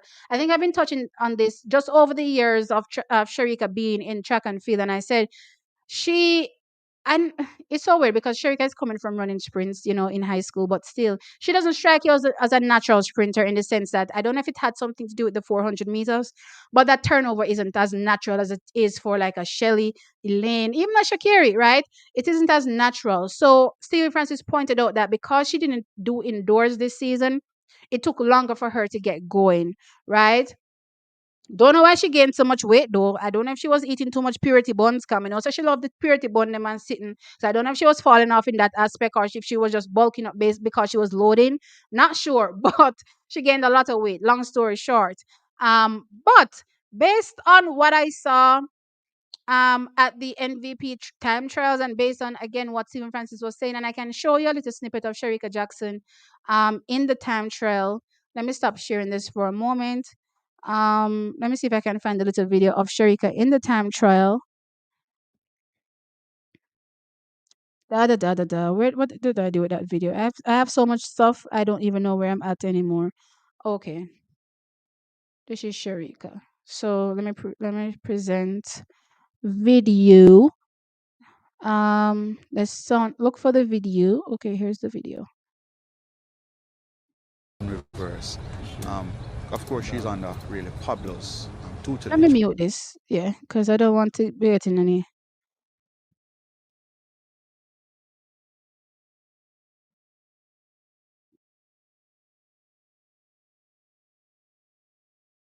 All right. So for me personally, she looks good. I would love for her to be lifted more, like more knee lift. But for the most part, for me, Sharika looks very good. And I'm also keeping in mind what Stephen Francis said in terms of the time she'll be able to clock. The trials, he said she's someplace in last year's shape or the year before, because I think the Sportsmax video said the year before in 2023, 22, sorry. Right, but then the TVJ video said 2023, so I was a little confused there. But the 2022 video I think was a 2022 year for Sharika was like a 10-7, like 7 or something like that, right? So if Sharika can run a 10-7-7 or 10-7 mid, let's put it that way, she's definitely on the team. I think between now though and Paris, she'll be definitely much more sharper and ready to go much faster as well. Maybe even better than that 10.65. And Anita Birdie told me that, they saw Sharika, and Sharika has slimmed down absolutely phenomenally in the last few weeks. And they're eyeing great things in Paris, as I've been indicating that the goal and the plan for Sharika this season is Paris. So I'm not really concerned based on the performances that I'm seeing here and how things are coming together. I'm absolutely impressed by just how MVP has been able to, target and hit, the performances for these athletes right on the money. As much as David Riley says, oh, you need to learn to double peak the athletes. The nerve of David Riley telling Stephen Francis to learn to double peak athletes, it was beyond me. But anyway, right? Stephen Francis working with his one peak, I guess. Seems to be hitting it right on the mark with Sharika, and I'm expecting great things. I'm expecting absolutely great things from Sharika. Not only at the national championships, I have her winning the 200 as well. Clearly, she's winning the 200 meters, 21.9, 21.8. That's good enough to qualify. But by Paris, she's going to be absolutely crazy. The 10.7 is actually really good too. Now, interestingly, let me stop sharing. Let me move this. Interestingly, I thought about something. So when Steven was talking about what Sherika is capable of right now, he made mention of, the likes of Shelly coming, and also Elaine coming potentially. So he's not writing them off in the conversation. But he also said, and whoever else may show up with a surprise. And I said, I understand that athletes will show up and, surprise, but you still have a general idea of the athletes that are in the conversation, especially from a female perspective. You rarely have, wild things happening on the female perspective. Like, it's pretty clear who is going to run well. You know what I mean? You can see the 10.9s from whoever, you can see maybe a 10.8, but you're not going to just randomly see somebody just come out of nowhere and run a 10.7 for a female athletes in Jamaica. I don't think so. So when he said Shelly, and he said Elaine, that's two, right? And then he said, whoever else will come with a surprise. I started to think to myself, so is Crystal slowly going to run faster than that? I don't know, guys. Maybe I'm reading too much into this, but I started to think to myself because who else are going to come with a surprise? Nobody else now coming a surprise in the women's 100 meters this year. So, yes, don't get me wrong. I have athletes going faster than they've gone, potentially in previous years. But that isn't 10.7 fast. That are not 10.7 fast. And Steven says Sharika in a 10.7 shape, right? And then him count Shelly and Elaine in a the 10.7 conversation as the athletes that could potentially beat Sharika if they're faster. But him also count the surprise athlete. So who are the surprise athlete, guys? Who do you think is the surprise athlete? Ah, the more I think about it, the more I'm actually, looking forward to seeing Crystal slowly at the national championships. As I said, I could be wrong, but you know what? It's exciting. It's exciting looking forward to, this new young crop of athletes and what they could potentially do.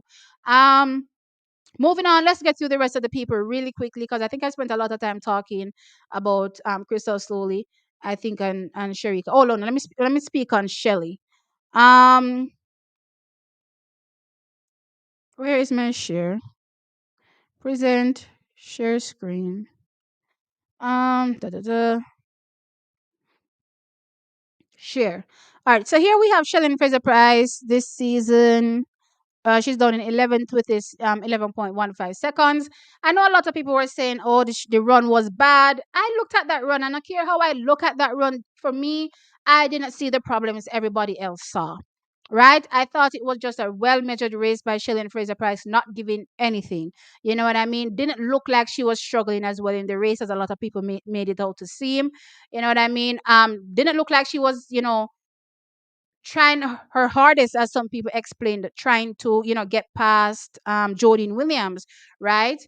She ran a very measured race and was still able to cover Jordan Williams and win that race. So it tells me that Shelley Fraser Price is in Shelley Fraser Price mode, what we've seen in previous years of her, where she literally just go out and, run, some, 11 something races and then come back and then whop us with a super fast time, 2 weeks or a week later, right? So with that said, it's 2 weeks later for Shelley Fraser Price. She's turning up at the trials. She's not pulling out like Elaine, so which means that she's not healthy, right? So she's healthy, she's ready to run, she's ready to qualify. I believe that Shelly turns up, Shelly's ready to qualify, Shelly's going to be running fast. I also was told that bandage is going to be coming off. She's not injured, so let's see. So even though it's still there, it's more of a precautionary thing. So let us see what really happens at the trials. But I'm expecting Shelly to turn up. So, oh, let me finish talking about everybody else. So I'm expecting Shelly to turn up, and once she turns up, she qualifies, she's good. She heads off to the Olympic Games, and then it's the rest is history, right? But I'm expecting good things from Shelly at the trials. Now here are the contenders. So this season, as you know, Shashali Forbes had a slight setback earlier on. I'm glad it happened for her earlier on rather than later on, where she'd potentially have to miss out. Glad she's come back very much stronger, and I love the consistent performances as well from her in and around that 11:05 placing, right, which tells me that 10:96 that she set last year will go. I believe that 10:96 will go this season. The question now becomes, how much faster will it be? Will it be able to contend with, some athletes that will be running 10.7s? Will it be able to beat out like a Crystal Slowly? That's a new up and coming face. That's the real conversation here. When it comes to especially Force, but I do have her going faster. Brianna Williams has been having a rocky 2 seasons, you would say. Moved to Jamaica. We all know, and this is why I like MVP a lot, and that's why I called, as much as you guys hit me when I said it, I called racers a boys club. I hope some of y'all remember when I said that, but anyway, I like when Stephen Francis has structure. I like MVP because Stephen Francis is able to have structure with his athletes. A lot of times, some of these clubs in Jamaica have zero structure. It's just whatever. You know what I mean? If you want to train, a train. If you don't want to train, it is what it is. You know what I mean? And sometimes you need to be in an environment that will push you, and that will make you, best you can potentially be. I'm not really sure why she left the previous club here in Jamaica, but kind of just looking at it from a structural perspective, it doesn't look like um everything is as controlled as you would say, like how you'd say, like as an MVP, right? It looks like it's just anything goes, kind of thing. So that said, she found more structure, in my opinion, and she's performing well because she dropped that 11:08 out of nowhere pretty much, and surprised me because I was really concerned about her, and I was like, okay, but you know what, I get it because there's so much going on in your life, so much switching. So if things don't work out immediately, then I understand, but she turned up on the right time. And if you want to know about Brianna, she has the capability to always make Jamaican teams, so she's definitely in the conversation 100% as well. And also PB. PB is definitely on the cards as well for Brianna Williams. I'm excited for, Brianna as well. Brianna is one of my girls as well, so I'm definitely excited for her. Then we have Alana Reed, gone 11:09 so far this season. Hasn't really looked, super impressive. You'd say runs good one time, runs bad another time. You're really unsure where she really is because the performances are fluctuating so much. But in light of the fact that her teammates swept the American Championships, there are a lot of people that are of the thought that, Alana will turn up and be a part of the conversation. And if she's, ready to run, I'm happy. And I'm excited to see what she's able to do because she has a personal best of 10.92 seconds. So if she can get better than that this year, we are looking good. Jamaica is looking absolutely phenomenal heading into Paris, and I'm liking it. So we have, collegiates Nisha Berger and Shanice Walker. Let's see what they'll be able to do. Tia Clayton is in the conversation as well. Kemba Nelson, Tina as well. Let's see how these girls will, navigate each round.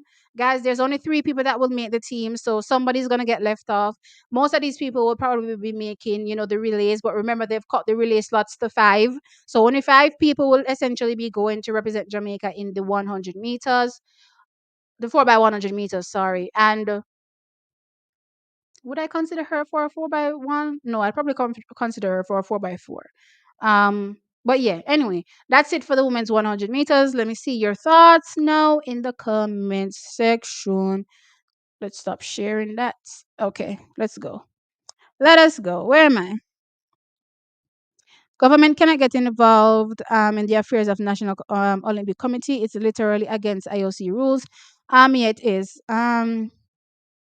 Just want to wish Elaine all the best, and hopefully, um, she will come back even better. Brennan Williams have a good chance of qualifying now for sure. You win some, you lose some.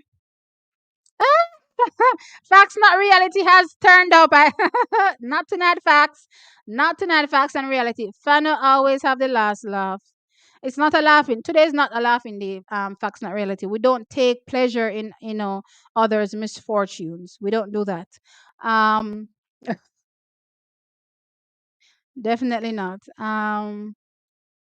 Oh my word, Elaine will not be there. She and Athing, my two favorite. Oh boy. And I see them trying to push for getting a thing on the team, guys. It's so unfair to, take somebody out to push in a thing. You know what I mean? Just let the athletes do what they're supposed to do. You know what I mean? And qualify.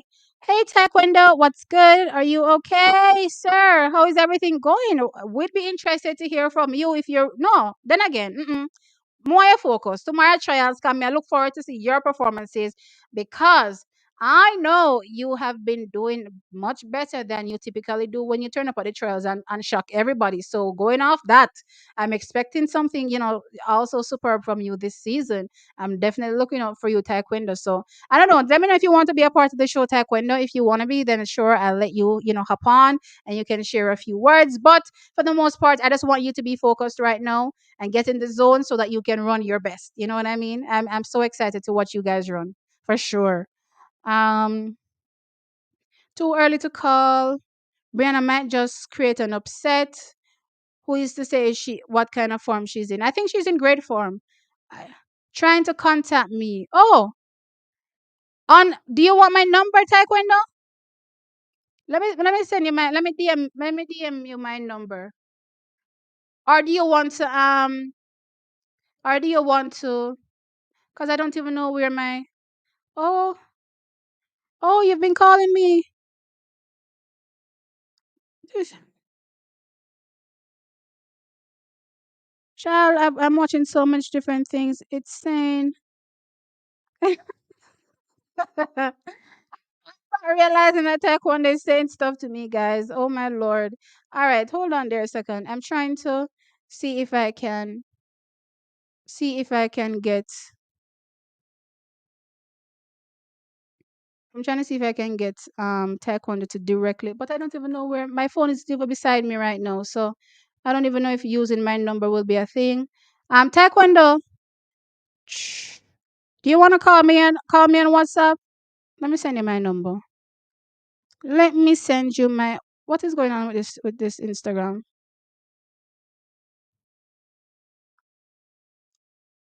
Help us confirm it's you. Is my Instagram logging me out right now?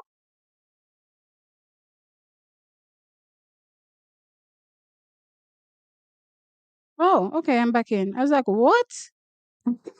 I was like, what is going on right now? My Instagram straight up locked me out a while ago. Um,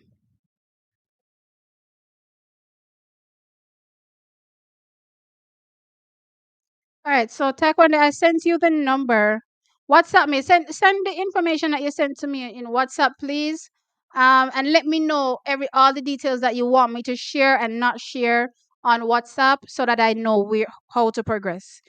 And if you want to call, sure, no problem. If you want me to send you the stream link, and if you want to hop on to the stream, no problem. I can definitely share that with you as well. But I kind of want you to also focus. You know what I mean? I don't want you to be distracted with this type of messy stuff right before the meet. So um, I sent you the I sent you the my phone number. So please send me the info to WhatsApp because I can't see it right now because I'm using my web WhatsApp because my phone isn't anywhere beside me as usual. But I'll definitely be able to see it on WhatsApp if you send it to me right now because I'm also using web WhatsApp as well. Everything is on my computer. I literally don't use my phone for anything. It's so weird. But I'll be able to take calls, clearly after I get off this live. But yeah, Taekwondo, sorry that I was missing all these messages. Guys, I didn't know what was going on in my chat. All right. See, you're too emotional. You're lucky uptown Kingston. My personality not change.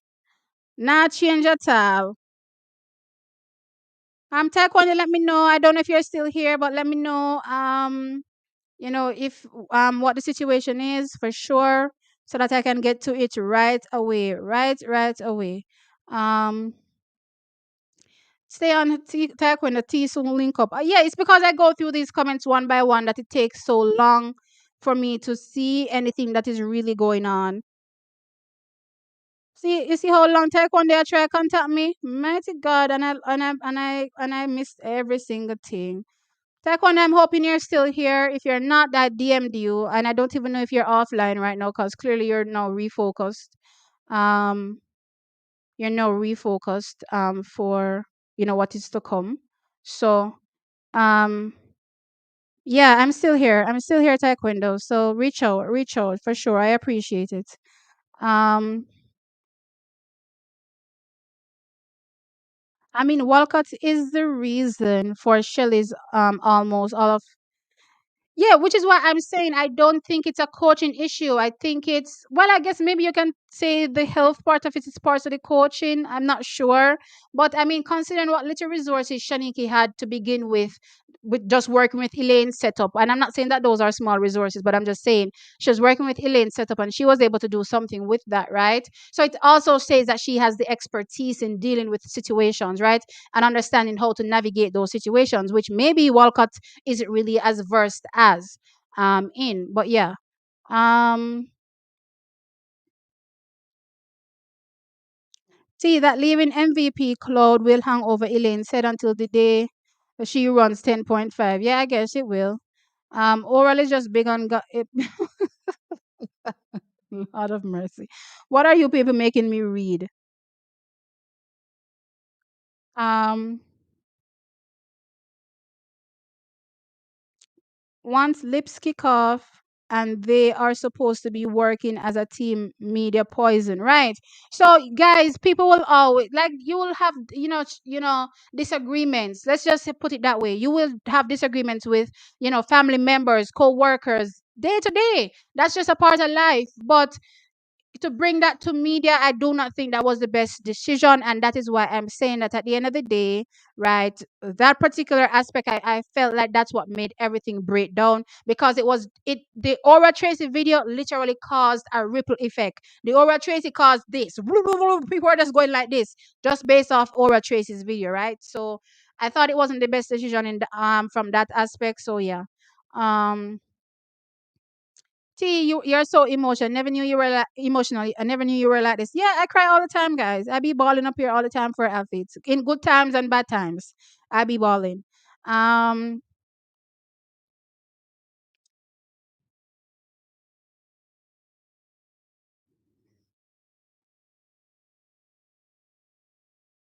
uh, I don't even know where I'm at, guys. I'm trying to catch up with some of the comments because I realize I'm missing out so much because I'm chattering away with myself. So I'm literally trying to catch up. Um, it seems Taekwondo is go on. Why is it every single time I'm supposed to have taekwondo? It's gonna happen. It's gonna happen. I want to see taekwondo at the trials. It will happen. We'll have a discussion. Every single time I'm supposed to have a discussion with taekwondo on this channel, I never see it.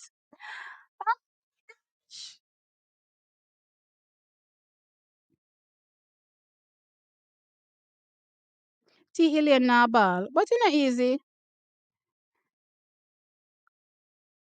Guys, how come I don't see anybody talking about the sprints, the team? What are we talking about in the comments? I don't even know anymore. Are us so far me there behind? Lord God, me just reach the area night and stuff for me to talk about say how it's so fishy. Talking of rice, they call milk. I ate the whole cow and made soup with it. Exactly. Everybody would be walking up and down with this thing in their system. It takes so much, trace amounts for you to get, caught. Or for them to say you've tested positive for something, you know what I mean? So it has to be above a certain level, right? Let's put it that way. So how is it that something that is consumed so frequently, just randomly for you, it just had so much in it, something ain't right. How can you put grown people on timeout for honest opinions? You Jamaican YouTubers have underdeveloped emotions. Look here, Coolie High. If you come in here and you're being faced, you're lucky you didn't get blocked. So I don't know what you said, Mr. Cooley, right? Don't know what you said, but in this chat, you will get put on timeout depending on how disrespectful you are. Right? So and don't bother come here and think you're gonna cry, whatever, whatever. Because I watch American streams all the time and them the people that are ramp they block you and run you off of the channel. So don't bother come here and try to make you feel like, oh, Jamaicans are so underdeveloped. But try to look for your underdeveloped USA people and leave us alone. Or wherever you come from. Um if Chris was banned, Salwa was banned, Knightley should be banned. Exactly. Um Boy, me dey in a bush. Me dey far though, cause me can't believe say me still up at Iron Nighting. Does anyone know if the start lists are out yet? I haven't seen them yet, Denisha. Was looking earlier, haven't seen them, so it is what it is. Um,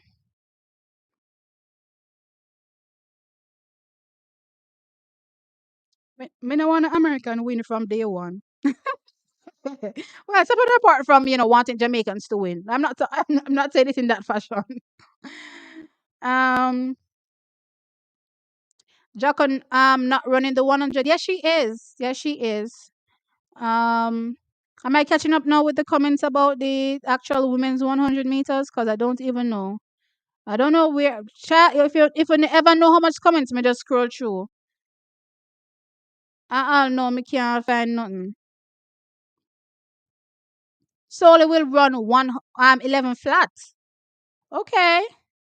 Um, everybody is passing out gold medals in June. That's why they have no faith in new girls breaking through. I'm not sure who is handing out any medals in June. Well, then again, the Americans are, gung ho about winning everything under the sun, right? Based on, prospects, and it's kind of interesting because I've been seeing certain rumblings from, American media, and I'm like, the Jamaican trials hasn't even happened yet, and here we are just counting out everybody, and giving medals to all of the Americans, gold, silver, bronze. It's weird to me, but anyway, um. Sasha Lee will make top three along with Price and Jackson. She's been looking good. I do believe that she's in personal best shape. And if that's faster to beat what anybody else is doing, she may be very well in a part of the team. Can you see slowly running under 10:9? I mean, if I'm just looking at it from a general perspective based on what you always see, no, I wouldn't say she will run faster than 10:9. But I'm saying we've seen rare situations like with Shelly, like with Elaine, where athletes in their breakout year run super fast. And I'm saying maybe we're in that moment, in that year, where we're gonna see another one of those athletes. And it was interesting to me that Steve Francis said somebody surprising. Who is the surprising person? Because nobody else that's running now gonna do nothing. I don't think they're going to be running 10-7 Sharika fast, right? I don't know. Unless I'm not looking around. Maybe you guys can tell me. Who else do you see outside of Shelly and Fraser Price running 10-7 right now? Hi, Curly Beauty. What's up? Coach One Kino. Hey, Kino. What's up? A long time I don't see you, Kino. What going on, sir? Long time I don't see you. Um, Big up Elaine for sure. Maybe life happened and she was under pressure and that caused her to gain weight. Athletes are humans. Yeah, but again, sport is unforgiving, Andre. So I get when you say life happens. So, say for instance, me as a regular human being, I'll sit down and pig out all day, every day, and get fat like I am fat now, right? So, but there's not much, there's not any kind of pressure on me to go out and perform on a physical basis. And something that my sister pointed out to me, very strangely enough, and that's where we start talking about sports science again, right, is that when she looks at how the American athletes, you know, approach how they eat and all these things. It's so crazy. Like they're not even eating regular food, like regular everyday food, you would say. Like she pointed out Michael Norman, and she was pointing out to me that Michael Norman way down to ways the food that he's eating. So not only um is he eating, whatever is specific to a healthy diet, right? So she spoke about him eating salmon, right? And but down to the little piece of salmon when I eat him away, if you make sure say it's the right weight before him intake it. And I'm like, okay, for us we may be thinking it's not that deep, but for athletes, professional athletes, they understand that every single thing matters, right? And I'm saying you have to be disciplined enough. So yes, unfortunately, when it comes to sports and athletes, they have to be disciplined enough to see something what tastes good out there, the ice cream, the whatever, and ignore it and eat. If I just one gunga grain you have to go eat a day, you have to eat it. I remember Mutas Esha Barshim. One year I listened to a particular interview from him, and I was so shocked and I was so appalled. I could not believe. He said that clearly to keep the weight that he's at, to make sure that he can jump as high as he can jump over the high jump, right, or over the bar. He said that he literally starves all day. He eats nothing. It's not that Mutas Esha Barshim can't eat. Of course he can eat. Of course he can have a human moment. But he knows that if he has that human moment, he will not be able to perform at his highest level. And that is something that we have to be able to understand and appreciate when it comes to professional sports. As a professional, you need to operate as a professional. And you can't say, oh, but they're human. No, this is their job. Their job is to make sure that they're eating properly. That's not my job. That's not your job. Your job is something else, right? My job is to sit here and run my mouth. Their job is to run their legs. You know what I mean? So I'm saying this to say athletes are not expected to have these human moments if they're expected to compete at the best of their capability. They have to be disciplined. Discipline is a part of sport. Go and check all of these athletes that are competing in every single sport and you see how they eat, how they operate. Down to their sleeping is timed. Every single facet of their day is down to a timing. This from here to there to there to there to there. Everything is structured, and that's why they stay winning. Um, Slowly is a smart to get her architectural degree first. She will have a fine professional to fall back a fine profession to fall back on. I agree for sure. Thanks for the update, T. You're welcome, no problem. Um, I think that degree is saving Crystal. I have a video on my channel about her progress. What do you mean saving her? I'll have to go check it out, Track Hero. What do you mean saving her? As in making her slowly take her time to develop in the sport. That's what you mean? Um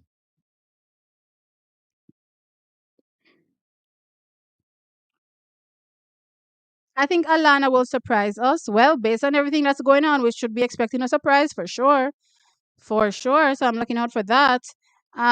I don't know why J3 is hiding the start list. My God, everything is just all over the place, Denisha. Because right now I'm waiting on my media pass. I still haven't gotten my media pass. Don't know if I'll be getting a media pass. Nothing. One Shelly, Crystal seems to be signed with Pro with Nike. Is she signed with Nike right now, or will she potentially? I think she's Steven's girl, so more than likely she will be She will be on the Nike side, which is Steven's side, right? But just based on how he talks, he doesn't sound like she's on Paul Francis's side. Um, Slowly won't go any faster than 10:8, I believe. Okay. Best of luck to Tracy. Taekwondo, you here? Taekwondo gone him way too long, guys. Him have to focus on getting ready. It's my bad, guys. I wasn't checking my DMs. I was not checking my DMs, so unfortunately, I didn't know that he was reaching out to me.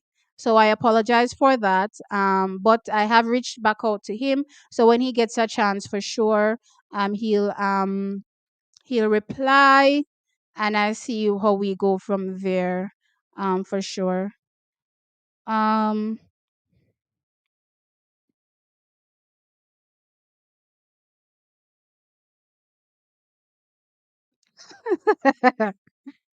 Oh boy, not coolly complaining and telling me about how Jamaicans are immature.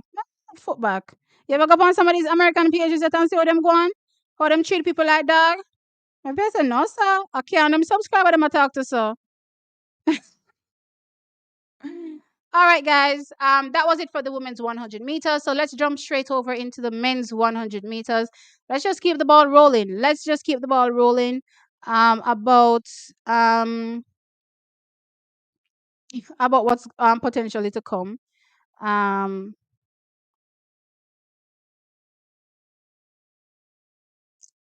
okay, 100 meters. I'm totally excited about. Totally, I'm totally excited about what is to come at the national championships in the 100 meters for the men. Let me share my screen.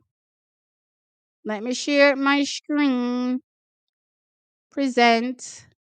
Share. Men's 100 meters. Let's go. Let's go. Let's go. Because this, my friends, is what is gonna make me super duper excited um for trials. Like the men have returned and returned in a big way, and I'm so happy for what will potentially happen at the Olympic Games after the trials clearly. So kicking things off, we have Oblique Seville. Wow, what an amazing season Oblique has been having. Now, Oblique Seville has literally been running personal best in every single event. Boy, I'm cool right now. It is what it is. He's been running personal best in every single event. He started with 400s running personal best, 200s as well running personal best. But what we could see is that his strength was improving over the year, and it was quite impressive for sure. So we knew something special was coming in the 100 meters because he had a personal best of what is it 9.85 or was it 9.86, one of them, um without having all this strength work that you get from running the 200 meters. So not to say that he wasn't putting in, background training before in terms of, strengthening himself, but the additional, strength that you get in terms of executing your race when you compete in the 200 meters just makes your 100 meters that much better, right? So we were all looking out for greatness from him. And, I did talk about him running potentially 10-7 in that race at the races Grand Prix. Could have happened, didn't happen. Ran a 9.82. Did I say 10-7? 9-7, guys.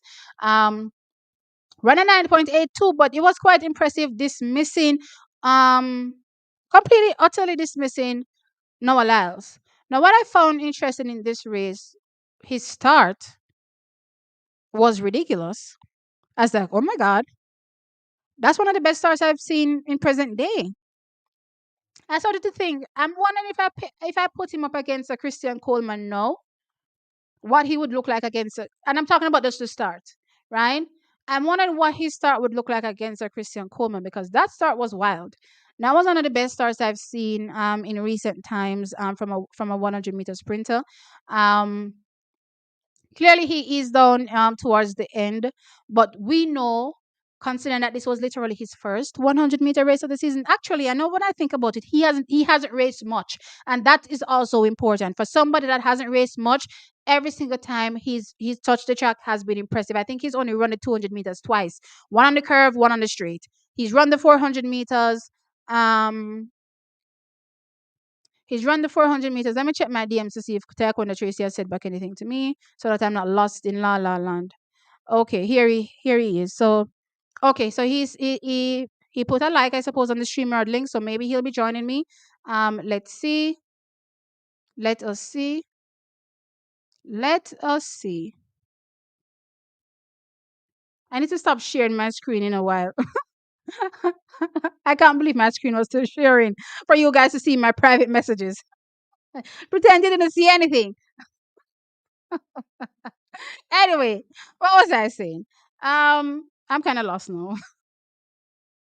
Oh yeah, I was talking about Oblique Seville. So he's only run a few races for the season, right? So he's run the one once, he's run a 200 twice, he's run a 400. I think those are the only races he's run all season, right? So to barely have any races and to be able to run a 9.82, I'm absolutely impressed, and I'm expecting a super fast time at the trials tomorrow for him to potentially win. Now, I say potentially because there's somebody else interested in the field, but I'll get to that a bit later. Um, Something interesting of note though when it comes to Oblique Seville. Clearly, I've talked about this over the years when it comes to Oblique and not running his best when he gets to the championships. And I learn every day, new things about the sport and how to understand the sport better, right? So I talked about the fact that it could be potentially because he's not um racing against the best in the world, so he doesn't have the experience to know how to execute his best race against them time in time out, because he's not frequently facing them. He only faces against them when he runs pretty much at a championship, right? So we talked about him getting more races on the circuit running against the best people in the world, right? He got one this year running against Noah Lyles, right? But for the most part we want to see it consistent, right? But I heard Stephen Francis say something that I found very interesting that I want to highlight as well. He said that Oblique Seville doesn't travel well. I've never thought about it from that perspective. He said he doesn't travel well. Same thing he talked about with Rohan Watson, which is why Rohan Watson didn't run so well last season. But he said they don't travel well, meaning that the time changes, just in terms of where your location is, pretty much affects people differently. I never really thought about it like that. I know I've heard persons say a lot of times that, based on jet lag and all these things, they're not able to compete at their best. But I've never really thought about an athlete that heads into a championship that's there for, more than just a one-off meeting, not being able to run their best because they don't travel well, right? So that for me was a very interesting take. So I'm hoping that I hear Glenn Mill saying that he has things planned for Oblique Seville. So I'm hoping that Oblique will be able to get into, where are we? France early, get acclimatized, and be able to run his best when the time is nigh, right? But for now, though, he's in great shape. He's challenging for gold, in my opinion, at the Olympic Games. But first, we have to qualify, right? Akeem Blake. I think they're targeting his season this year in terms of how when he runs his fastest, right? I've seen in recent years where he's come up blazing. This year hasn't been that case. So I'm not particularly concerned with Akeem Blake in terms of him running his fastest race tomorrow, let's put it that way. But I'm starting to think about the number of people that will potentially run fast. And then I start to think there's only 3 spots. Who will get those 3 spots? You know what I mean? But I do have him running fast. I do have him running close to his personal best. I'm trying to remember the race I saw him in. Is this a 10-0 second race I saw in Kingston? Yeah. I liked his finish. So, typically his start looks really strong. Or he started really strong. When he's not false starting, his start is really strong. Let's put it that way, right? Um, I liked his finish. So in this 10-0 race that he ran in Kingston, I was particularly impressed with his finish. So his finish to me looks very strong. So I'm expecting him to run or at least execute a very good race and not necessarily lose out because, people want to say he's a 60-meter, sprinter, not a full 100-meter sprinter. I'm expecting to go, potentially breaking or at least equaling his personal best come if they have time this season, right? That is, he seems healthy. I'm expecting him to be at his best. Julian Ford, haven't seen him since this 10:02.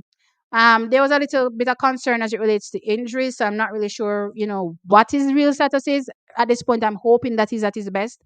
If he's at his best, he's also someone that I have finally breaking through the threshold to make it that's what I have happening, right? So with that said, with him running a potential personal best, how much faster is Julian Ford going to go?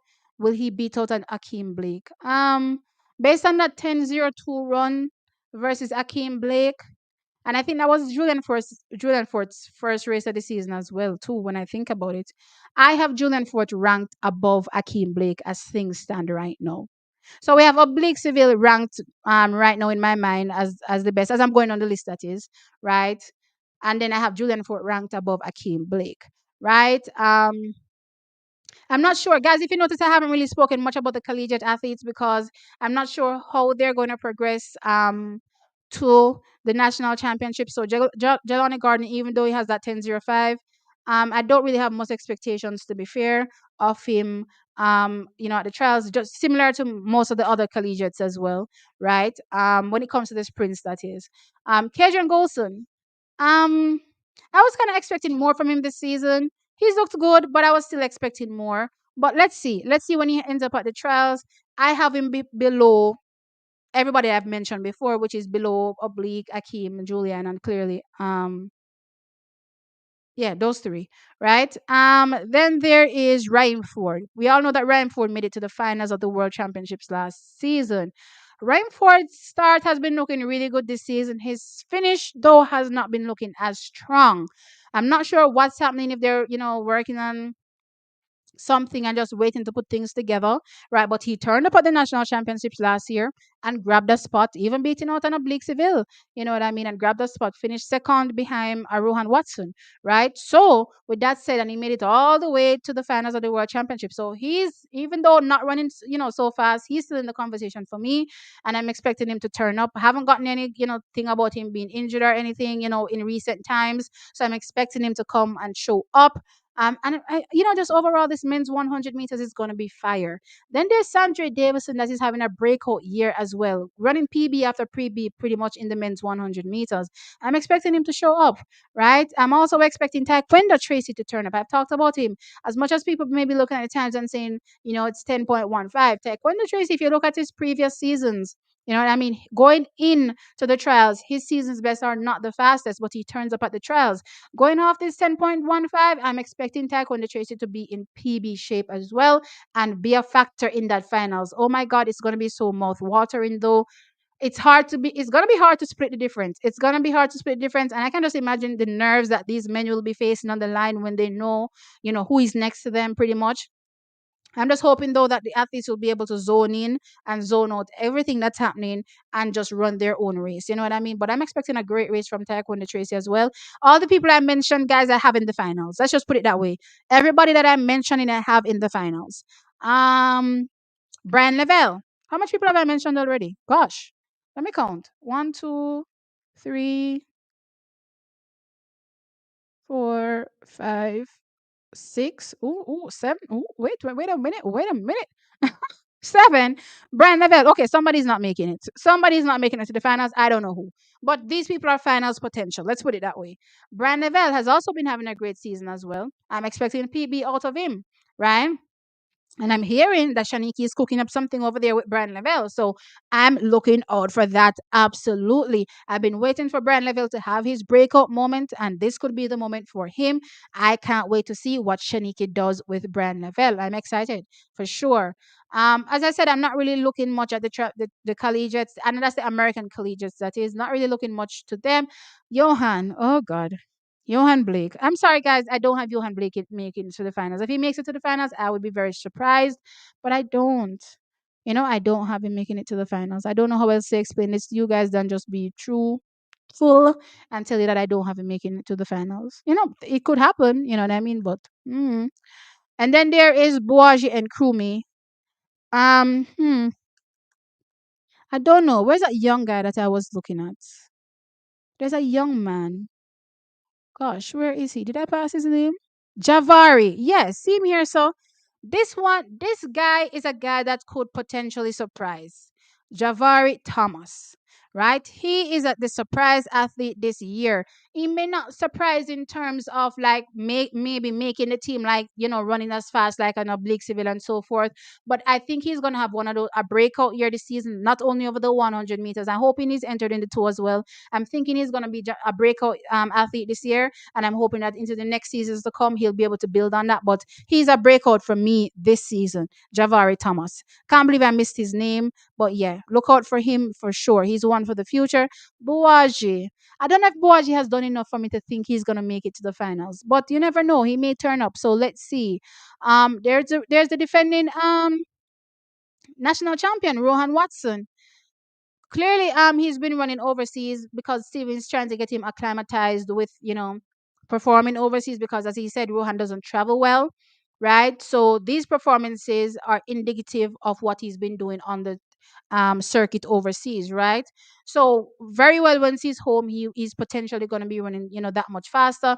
And something that I keep pointing out with Rohan Watson is, even though his times don't look impressive, then think about how he looked the year before and how fast he ran. He ran at 10.91 last year, not 10, sorry, 9.91 last year, running absolutely nothing, right? Before that. So off the back of that, then Rohan Watson is also in personal best shape. And I saw him working out with Kishane. And I'm going to get to Kishane right now because Kishane was blowing him out of the waters in terms of the start, right? But Rohan Watson was definitely holding his own or running within what I expect from a Rohan Watson. Let's put it that way, right? So that's what I'm thinking. Let's get into Kishane Thompson. This is the athlete that I'm thinking is going to do something wild. Now, if a lot of y'all know, let me stop sharing for a second because me don't want to share my business because me I go back and forth. Me I go back and forth between my private business and uno. I me don't want nobody to see what me I talk about, right? So, with that being said, Kishane, y'all know I watch anime a lot. And some people probably don't know. I don't think I've talked about my favorite anime, but my favorite anime is actually Naruto. And I actually peeped, from a good while ago that Kishane absolutely loves Naruto because he keeps making Naruto references, online on his Instagram and so forth. And he made a reference on his Insta. And if people watch anime, they'll probably understand it. If you don't, then you probably won't get it, right? But he compared himself. I don't want to say compared himself, but he dropped the yellow flash. That's Naruto's father. Um, he was known as the fastest, person before. I suppose Naruto. How the hell do I explain it? He can move the fastest. Let's just put it that way. He can move the fastest based on his um what I don't even know how to call it right now. But anyway, right?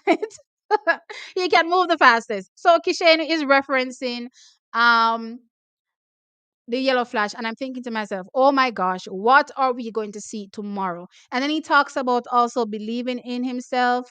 Let me see if I can find back those posts. Did I download them, or what did I do with the posts? Let me see if they're still up on his page, because I be on people's pages and I'm thinking I'm getting their status, right? And then I look and I realize I didn't download anything. I actually didn't download anything. See, I didn't download it and it's gone. Oh my God. But anyway, he has up right now that he is ready, ready. He says he is ready, ready. Chuckies, did you peep Kishane Thompson start in all of those little snippets, whether it was on Sportsmax or TVJ? Did you peep his start? Did you see his start? Look here. Me want to see. Remember, I was talking about and I purposely didn't mention him because I wanted to wait until I got to Kishane. I want to see a Oblique start against Kishane tomorrow. Well, not tomorrow. When we are gonna see? We're gonna see the day after Friday. I want to see the start against the start because I'm telling you that start is fire. You understand what I'm saying?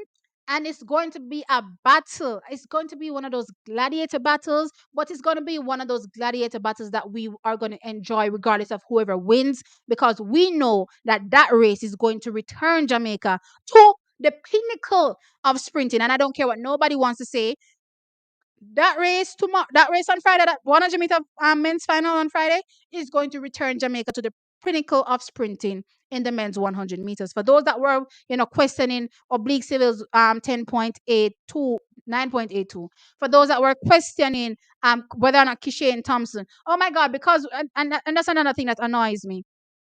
Me making a comparison between Asafa and Kishane in terms of how each athlete has progressed through the years and how far Asafa was going to be able to get doesn't mean I'm saying Kishane is better than Asafa right now. I just can't understand why you people can't understand the word potential, right? So I see a lot of you people hitting out on Kishane's potential in the chat, and I want to tell you all that come tomorrow, Friday, Friday, I should say, when it's the finals, Kishane Thompson is going to surprise a lot of y'all. As I said, along with Oblique Civil, return Jamaica to the pinnacle of sprinting. Personally, when I did my breakdown without even thinking about anything Oblique Civil was capable of doing this year, and I did that breakdown from all the way back in December. When I did that breakdown and I said, If you can track the progress of Asafa Powell, and you kind of put that onto Kishane, you kind of see that okay, 9-8 in his first season, and Asafa literally went the following year into breaking the world record. Right? What was that? A 9.76 or 9.75, one of those times, right? And mind you, Kishane is faster than Asafa was in his breakout year, right? Asafa was a 9.87, Kishane 9.85, but that was an Asafa that was, as I keep saying, consistently running and gradually got to that point. Kishane just burst on the scene with a 9.85. Him just drop out of the sky, so and drop literally. He's run 5 times. Based on what is registered on IWF, he has run only 5 times. Let me sink into you. He's run only 5 times, and 4 of those 5 runs are sub 10. Who do you know in their breakout year has run only 5 times, can't train, can't do nothing? You know what I mean? Can only run one-off runs and a broke 10 seconds. So who do you know that can do that? Me no know. You no can't tell me. Other than Usain Bolt, who me no know nobody else. Right? So with that being said, or maybe Johan Blake at his best, similarly Asaf and so forth, blah blah blah. But the point being is that if he can do so well in his first season, given everything that is now expected of him, again, kind of mirroring, the trajectory with Asafa, providing that Kishin was able to keep healthy, because that was an important factor which Stephen Francis addressed, right? Which is, I did tell you they tricked us, but anyway, which they did address, right? He's healthy, he's ready to go. And I said from back in December, Kishin, one other run 9.7, and we could actually be scared into a 9.6. We could actually be scared into a 9.6 at the national championships tomorrow. Now, y'all know me. I don't jump to, because I always say people disrespect super fast times. Like when I hear Americans talk about, oh, we're gonna run Usain Bolt's world record, and I'm like, are you people even understanding how fast these times are? When I hear people talk about running 10.6s like Shelly and like Elaine, right? Or 10.7s, I say to myself, go through history and check literally the handful of athletes that have been able to run 10.7, much less 10.6.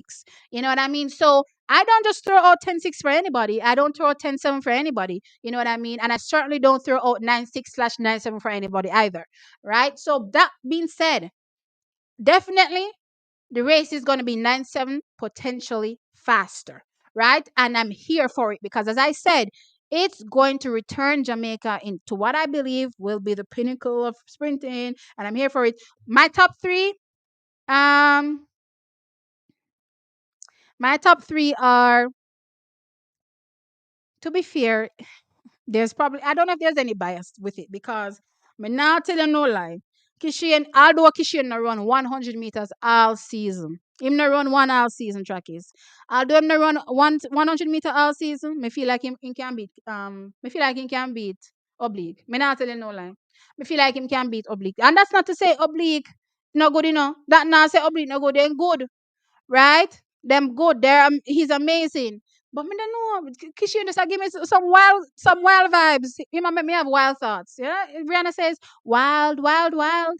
I feel like I'm getting some wild thoughts from um Kishan, and as it relates to what he's capable of. And I'm telling you, it's gonna be a crazy race. All I know though is 1 and 2 is sewn up with Oblique and Kishan. Spin it either way, I think we're gonna get a great race. I think third though is up for conversation, and third place is between, where am I? Third place is between the defending Jamaican champion world Rohan Watson, um Akeem Blake, Julian Fort.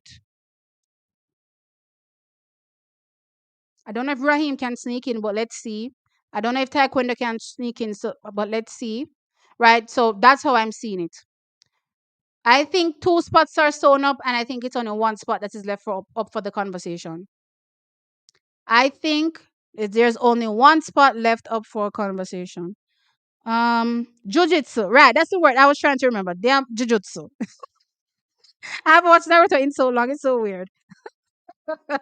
It's so weird. It's my favorite anime. But yeah, Minato Namikaze. Right. I haven't watched it in so long. Yeah, guys, I missed Taekwondo Tracy. I'm so sorry. I'm so sorry, guys. I didn't realize. Um Check back in on Taekwondo. Okay, let me check back. Um,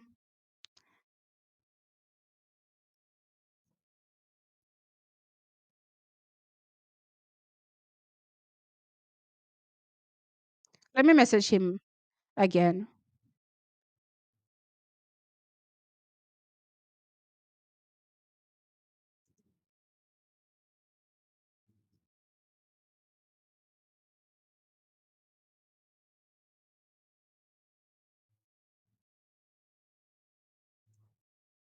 Okay. I messaged him again. So if he gets it, and again, I don't want to distract him, guys. You know what I mean? This is a crucial period. It's 9:30. I don't know if he has a bedtime. You know, as I said, athletes are professionals. You may not be thinking that it's a professional sport, but it is a professional sport. And I want our athletes to be in the best frame of mind, which includes Taekwondo Tracy for tomorrow. So I don't want to be bothering him, for sure. But yeah. Listen to you talk the talk. What you say? Kishane is also a deep Dragon Ball Z fan. Um, this is my problem with Dragon Ball Z. I loved it in the earlier days, but it after a while it just felt like I was watching the same thing over and over again. You know what I mean? I just felt like I was watching the same thing over and over again. So I lost the love I had for it initially. Actually, I think the first anime I started to watch was, I don't remember what I started to watch first. I don't think it was Dragon Ball Z. I don't think it was Naruto either. Was it Kenshin? It was something. I don't remember what it was. Um, or was it Yu Yu Hakusho? Something. I don't know. I started watching some stuff way back in the day. But I don't know. Um, Steven said Kishan is ahead of Asafa at this stage in their careers. Exactly. And guess what was at this stage? At this stage, Asafa was breaking world records, right? Mind you, back then the world record was nine. I don't remember what it was before he broke it, to be fair, but it was he broke it down to 976, right? 976, yeah. So with that being said, or 975, right? With that being said, Kishane that's ahead of him is faster than that. So I don't know what people are not understanding with the comparison. Yes, he clearly hasn't run 100 sub 10s or close to 100 sub 10s yet in his career. Nobody's saying he's better than Asafa right now, but people are saying he has the potential to be, better than Asafa was. And that's not a disrespect to Asafa, because you only compare athletes to the greatest that have ever been there. You want to be compared to the greatest. You don't want to be compared to somebody that is well run about, that has had no impact in the sport. You want to be compared to the likes of Anna Usain Bolt. That's the comparisons you want to hear. So who do you want him to be compared to? Michael Frater? I don't understand. Um, Bolt ran 10:03 in his first two races and broke the world record on the fifth race. Right. Which is why I said, unlike Usain Bolt in terms of, the kind of crazy, impact that he had when he initially started to run, you don't see people coming out and running, five sub tens out of nowhere, right? Especially when you hear how he's been able to train. Kishane start look like a camera trick. Well, you said, Diane, it was that good. It looked like a camera trick. I agree with you. I agree with you. It was so good. It looked like a camera trick. Can't believe Elaine's legacy mashup. Oh well, guys, we have to move. Um, it is what it is. We can't dwell on it too much. Um, and that's precisely why I can't watch Boruto. For those who watch Boruto, if you're one of the people that can't watch Boruto, you understand why why I can't watch it. I think it just messed up the whole Naruto story. It was so crazy. I don't know who came up with this Boruto story, but it's beyond me. Um, Stephen Francis also said Asaf and Kishin are similar people. Exactly. And I said this months ago, and y'all dragged me. Y'all dragged me when I said they were similar. Will never believe me. And see Stephen Francis come out and said, but actually, I knew I was onto something. You know why? Because Kishin reposted my post. Kishin reposted my post to his Instagram. So I was onto something the moment I said it. And guess what? Now I hear everybody. I hear Kayan Rayner over on TVJ comparing him to Asafa. I hear everybody comparing him to Asafa. But when I was saying it back then, oh, I was dragged. How dare I?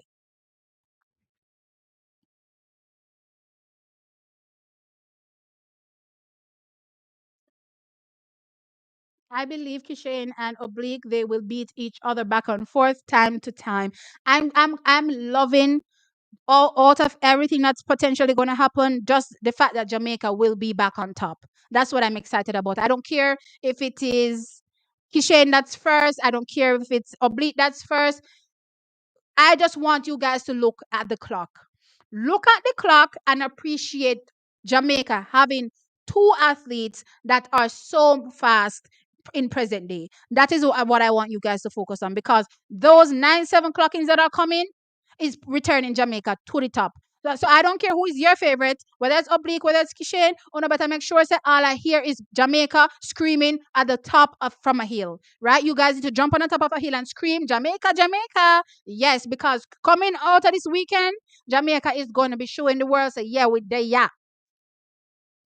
Um, let me see. Oh, it was 977. Apologies. Apologies, guys. I am sorry about the reference to the world record.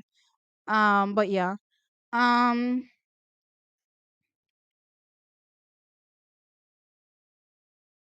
Naruto will always be my favorite. Yeah, it was always my favorite. Yeah, I loved Yu Yu Hakusho because if you have a great sense of humor, you'll understand. You'd love it because they had some little creepy demons, and they would say the sickest things.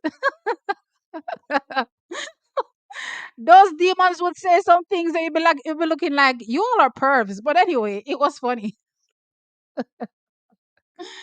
My first anime is Bleach. I think I started Bleach and Naruto and One Piece around the same time. But they weren't first. I don't believe they were first. I think I started Naruto when I was in high school, actually, because Naruto didn't used to come on TV. I remember buying those CDs from the men that used to sell discs on the side of the road. Um, Asafa wasn't fragile. Yes, I understand that particular point. No, I didn't leave out Raheem Ford. I talked about Raheem Ford. I said he made it to the World Championships finals last year. So even though he hasn't really shown anything impressive so far, I'm expecting him to turn up. The problem is there are only 3 spots. So I'm saying this to say it's not that the other guys aren't good enough that they won't make the team. It's just that the team is so good this year. Jamaica is really back in the men's 100 meters. I don't think y'all are understanding. We have really returned in the men's 100 meters. And unfortunately, as I said, there's only 3 spots, right? But it doesn't mean that the other athletes aren't as phenomenal, because remember I was saying that I have all these people making it to the finals, and then I checked and I was like, hold up. I'm actually past 8 right now. So clearly somebody's getting left out. But it's not because they're not good enough. They're very good, but it's just that there's athletes that are better. You know what I mean? So just think about how much Jamaica has grown in the last few years in the men's 100 meters. I think a lot of people are sleeping on us and not realizing how good we've become. Right? We are back. We are legitimately back. Get this through your heads, guys. And when we are back in sprinting, think about when Asafa, you saying them were running. It was hard to make the team, and it wasn't that the men that were running along with them weren't good enough. They were also good. You know what I mean? But it's just that you're saying Asafa, Johan, and whoever else was running was just better. Um, Seven Deadly Sins, Black Clover. I love Black Clover.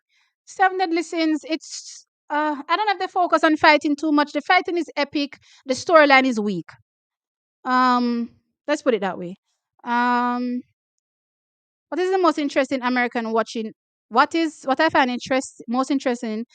What I find most interesting, the Americans watching Oblique but don't know about Kishay. No, no, no. O'Shane, them never did a watch Oblique. Take God off of the cross, Oblique never exists for them. May I ask you? Oblique did not exist. You know when them realize the Oblique exists? When them beat Noah Lyles down at Kingston. But guess what? Us, the Jamaicans, knew. So see when say them I got ignore Kishane and go on like him not exist. But wait until Friday, me say, on Friday, them now have no choice but to realize say Jamaica has returned. Hoping Kishane stays injury free. Me also. Steven said that went to Australia, all the way to Australia to find, the remedy for him. You know what I mean? And that's what I'm saying. Utilizing sports science.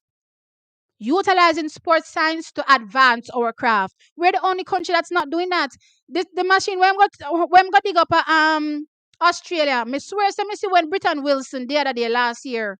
And that made this she running when she did get injured. And they have to go dig up Australia if you find it. Where them find it from and have it in the US, it was normal for a collegiate system to have that in a them training program. Right? And professional athletes don't have access to that. Professional athletes do not have, and I'm talking about professional Jamaican athletes, don't have access to that type of sports medicine. Jamaica's the reason why our performances are falling behind is because sports medicine is now allowing athletes to get healthy quicker, repair damage faster, right? But we're still using the draconian method from way back when to heal injuries, and as such, our athletes are way behind everybody else. Way behind everybody else. We're not utilizing everything, all of the advancements in sports. You ever see when LeBron dreams and all these people have injuries? The type of things that you see them inside, and you say, where that come from? Why me not see that? I remember one year I was talking to you guys. Was it last year or the year before? And I was saying, how come me not see the same something where Stephen Francis has show so them get the Kishin, right? I was asking the question, how come me not see them there's something there Jamaica? Ford was at World. Yeah, he made it to the finals. He placed what, like fifth or sixth? Yeah, he ran good. He ran good. We're just good this year, guys. We're just amazing this year. So it's not a case where, and I'm gonna keep reiterating, me calling top three right now for the men isn't a disservice to the other people that are running. They're good too. You know what I mean? But I need you to understand there's levels to this thing, and Jamaica is returning to that top flight level. That with that top flight level, we're returning to. So you're gonna see man them like Julian Ford, um, what's his name? Akeem Blake, Rohan Watson, potentially running 9.8s. Ryan Ford potentially running 9.8s and not be able to get on the team. Do y'all understand? We will see guys potentially running nine because if we are say Julian Ford in a personal best shape, what time gonna think I come? If we are say Akeem Blake could potentially run personal best, what time gonna think I go come? If Rohan Watson can potentially run personal best, what time I come? All of these guys are bordering, 9.8, they're bordering that 9.9, I should say. A step away from 9.8. So if they're going to run personal best, how fast do you think they're going to go? You understand what I'm trying to say? And I'm saying that these guys are going to be so fast and not make it. Jamaican, you're so nice. You're so nice. Yusuke is your favorite character? Who is my favorite character? I've never thought about having a favorite character. I mean, other than just loving Naruto. Oh, I don't know. I'm gonna have to think about it a bit deeper. But I know there's so many characters I love across different animes for different reasons. I love I don't know if you guys watched what's the one with Gong name again? Gosh, what's the one? And the guy he wears the little green shorts and thin there. I love the silver hair guy, the little young guy. I love that one. Right, so I love them for different reasons. But yeah, anyway. Um, Yeti, I'm talking since June 1 at the Racers Grand Prix. Um, 979. I have to see it to believe it. No problem, Lady G. No problem, Lady G. Una go see it. Una go see it and una go happy cow. Una go jump up, as I said. I'll go on top on a hilltop and scream. Ah, yeah, so nice. How can I watch the Jamaican trials? You're going to have to go to One Spot Media. Yes, Hunter X Hunter. Thank you for reminding me. Hunter X Hunter. I like Killua. Killua is, if y'all know, you know. I like those type of, you know, I don't even know how to explain it, but I like them people that will have them type of personality there. You know what I mean? They'll go hard for their friends, but they don't mind taking you out cold blooded. He'll take you out cold blooded and not even blink an eye. While at the same time he has a soft spot for Gong. Oh my lord. Okay, so I talked about the women's 100. I talked about the men's 100. Let's just run through the other events really quickly. Um, let's talk about the men's 100-meter hurdles. Do I need to go? I don't think I need to go into it to show you. So let me just talk about it here. So we have Omar McLeod returning. Um, he's the second fastest Jamaican this season, and also, he's a national record holder. He's won every title for Jamaica. So, we're excited that Omar is definitely returning. Once he's out of his head and in a good mental space, we know he'll run great. So he's in the conversation. Rashid Broadbell is in the conversation. He's run twice, I think. And he's the world leader for Jamaica so far this season, right? 13-2. So the times are literally separated by hundredths of a second. We have Rashid Brabel, 13.24, Omar McLeod 13.25, and Hansa Parchment 13.26. So that's their season's best for all these athletes, right? So that just goes to show you that they're in great shape. No, I've been hearing on the shot when it comes to a Hansa Parchment that Hansa Parchment is gonna be coming. One thing about Hans Parchment is, though the start isn't the best, he's good technically over the hurdles, and that's the problem I think I've always had with a Rashid Broadbell. Even though I think he's fast, I think he's not the best technically, and I think that area needs to improve vastly if he wants to continue to dominate the likes of a Hanzo Parchment and a Grant Holloway on the global stage. How do I think Charles is going to go? Do I think we'll have any surprises in the men's hurdles? I don't know. Maybe Tyler Mason may turn up and do something, but I'm not seeing it yet. As a surprise, if Omar McLeod comes, as I said, in a good headspace, I have him, on the team because he's going to execute good, right? But that being said, I think taking the win is between Rashid Broadbell and Hansa Parchment. I think I'm going to give the nod to Hansa Parchment. The reason why I'm giving the nod to Hansa Parchment is because I think I'm going to get a technically better race, right? I think Omar McLeod is going to be in the conversation as well because I've been watching his 100 meters and I see the speed, so I know his speed is returning. I'm wondering if it's back 100%. So that's my thing. I'm expecting low 13 seconds slash sub 13 seconds. So maybe like a 13, a 12.9 high, I should say, and a 13.0. I expect those to be the times at the national championships that will go away with the top three positions. I'm expecting all these three athletes to be in that shape. But yeah, I think I'm gonna give Hansa the nod, especially what I'm hearing with Hansa going on right now. Yeah, I think Hansi is gonna be ready. I just want Rashid Broadbell. I've been screaming this from the top of a hill, and you guys took me on when I talked about it, and I said Rashid Broadbell is horrible technically. And if it's one thing I have to give credit for with the American coaches and the hurdles, they have that thing down to a science, right? And I think that is stopping so much of our athletes when it comes to the hurdles. And it's so weird because our athletes are so good at a junior level over the hurdles. I don't know if it's when the barrier gets higher, everything goes, haywire. But that being said, I'm expecting great things nonetheless. It doesn't matter who wins, guys, because a three met the team same way to represent Jamaica. And I think we're gonna run times to challenge the world as well. And you don't know, once Jamaica is in it, we're definitely in for medals as well, right? So I think that's a solid team for us. I think first, second, third, Hansel, Broadbell, Omar. Honestly, though, it doesn't matter which weight spins, as long as they're all the three of them are on the team. Jamaica can expect great things for the Paris Olympic Games. Women's 100-meter hurdles. Um, this race is actually a bit harder to call than any other ones, simply because sometimes, well, we have so many hurdlers right now for the females, one. But it's like, I don't know, you see, like it's so easy to call for the men, it's not easy to call for the women because anybody can turn up on a day and just surprise. You know what I mean? So it's one of the hardest events to call right now. And I think it is the same thing on the global stage. I don't know who will be medaling. I'm praying Jamaica is medaling. Don't get me wrong in the women's 100-meter hurdles, but I damn well know it's going to be hard, right? And it's not going to be hard because they're not good. They're good enough to medal. It's just that the hurdles is such an event that just swings like this. It swings between all the girls, and it's hard to lock down on one athlete and say that athlete is always going to be in the medals. You know what I mean? I wish I could say that, but I can't.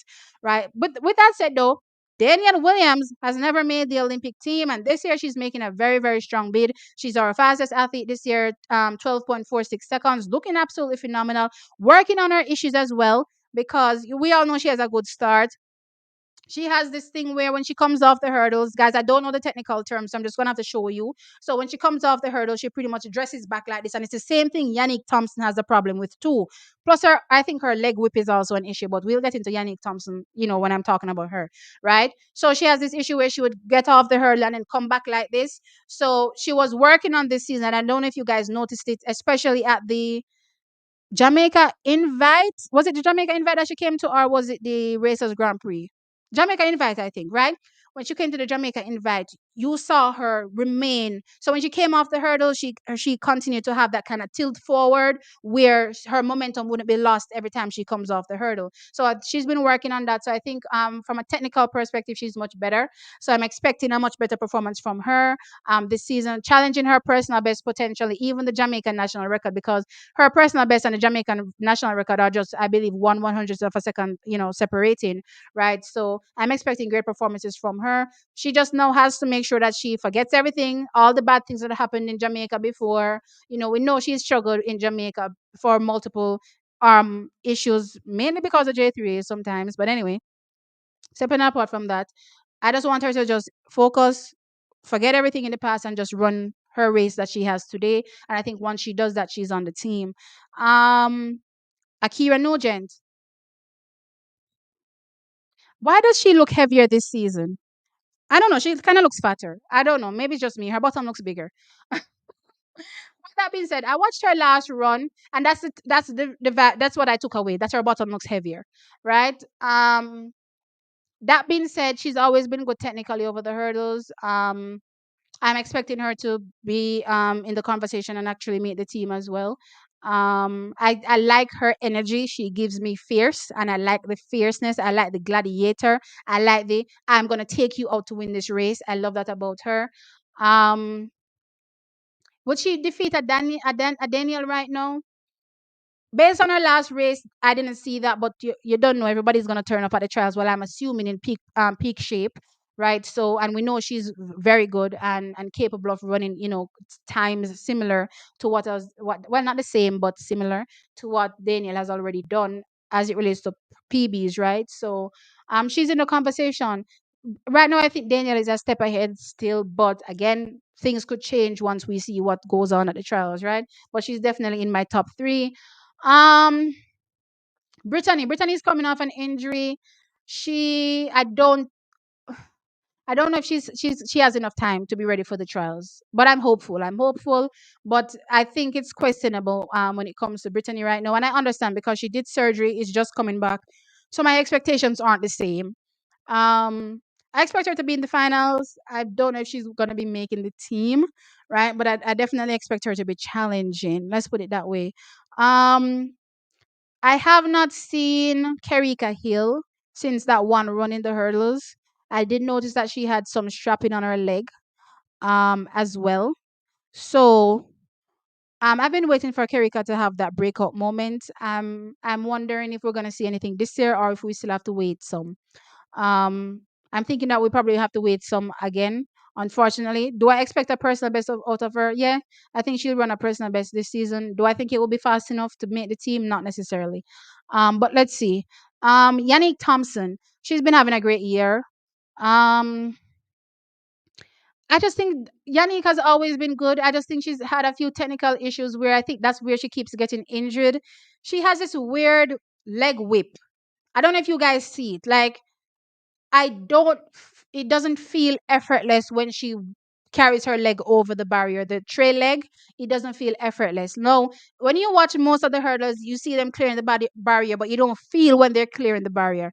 It's like I can feel when Yannick is, carrying over that trail leg, where how she just whips it around, and that's a knee that she always also has bandaged, right? So I don't like that technical flaw in her race, and I've always been wondering why Maurice Wilson doesn't fix that, because I don't believe Yannick ever run like that when she was a junior, when she was running, crazy, right? But anyway, since being a senior, I just don't, and I don't think the barrier heights change from junior to senior actually for the women, so that shouldn't be the problem. So I don't know what happened with her technically, but I think that's what has been holding her back for the years. I think though she's onto something this year, and I'm loving it. She also has an issue where when she comes off hurdles, she has a tendency to rest back like this. And again, if you do that, then you're cutting your momentum.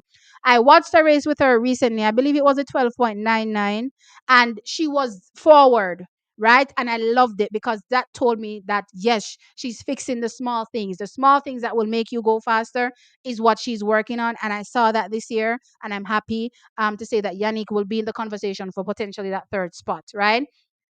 Then there is Sarah Francis's Amai Brown. She was having a great season last year, and she's been building onto that this season. And I'm thinking that Steven is coming with a surprise this year with Amai Brown. So look out for her as well. Track is that third spot is going to be tight because you also have a Megan Tapper, right? She's in the conversation. So Crystal Morrison as well, and somebody reminded me about Johnny Brown. Child, I don't know where I my mind went when I was talking. Maybe did I just skip past her, inadvertently? I'm not sure, but Johnny Brown, I believe, is the second fastest, if not third fastest Jamaican ever over the hurdles, right? I think third fastest, right? So she's always once she's able to get back to her best, she will always be in the conversation. I don't know. I've seen her run a lot of 100s this season. I think they're working on her getting back her speed. I don't know if her speed is back up to scratch just yet, but if it is, then certainly she's definitely in the conversation for me as well.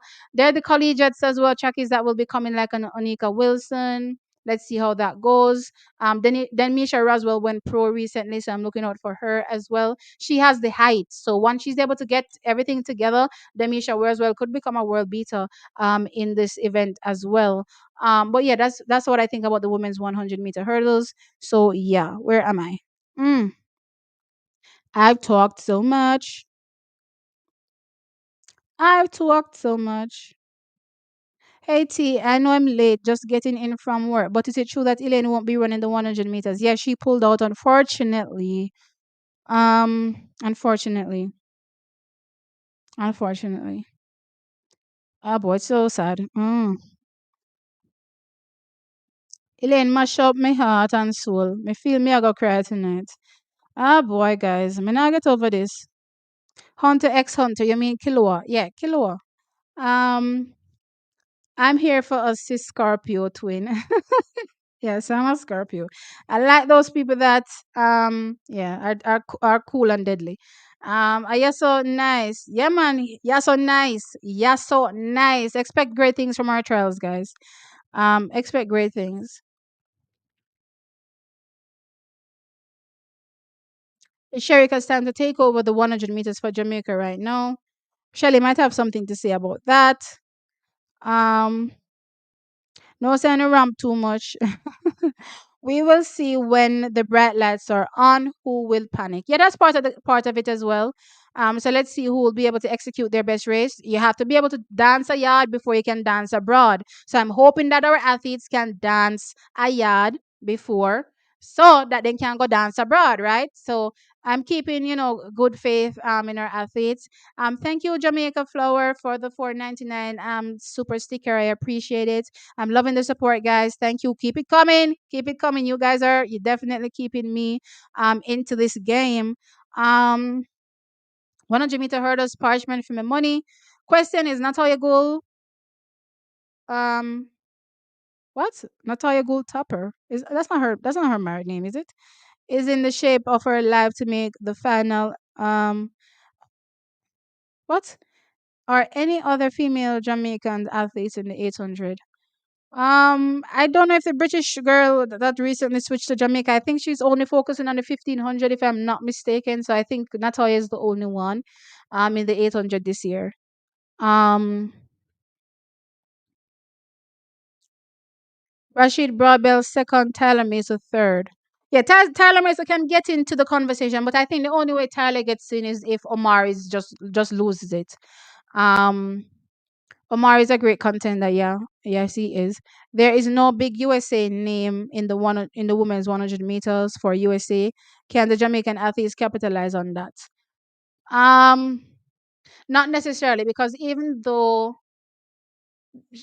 and that's just one, that's just anything more, right? Or more, right? Keely Hodgkins is still there.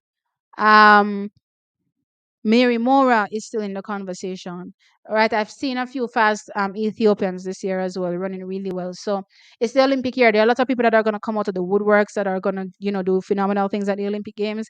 I don't think and anything will not being in the conversation puts us in any better stead. I think we just have to be better, or in general. I don't think you would necessarily have to, in sports in general, check is I don't like waiting around for people to not be at their best to say, oh, we're going to win. You know what I mean? I want to be able to challenge you at your best. And I think that's what needs to happen for Jamaica in the women's 800 meters. I've not seen Natalia. I don't think I've seen Natalia execute her best race yet on the global stage, right? There's always some tactical, and I always think it's tactical, misjudgment from her in how she, targets her race over the years. So I'm hoping that this year, right?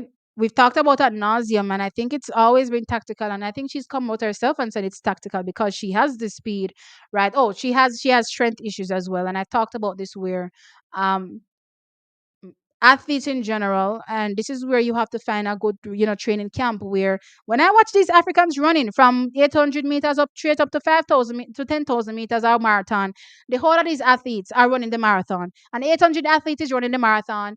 At 1,500-meter athlete is running the marathon. The 3,000-meter athlete them are running marathon. Everybody are running marathon. So by the time they come back down to the 800 meters, not only do they have their speed, but they also have this extra strength, right? And that is something I don't see for Jamaican athletes, right?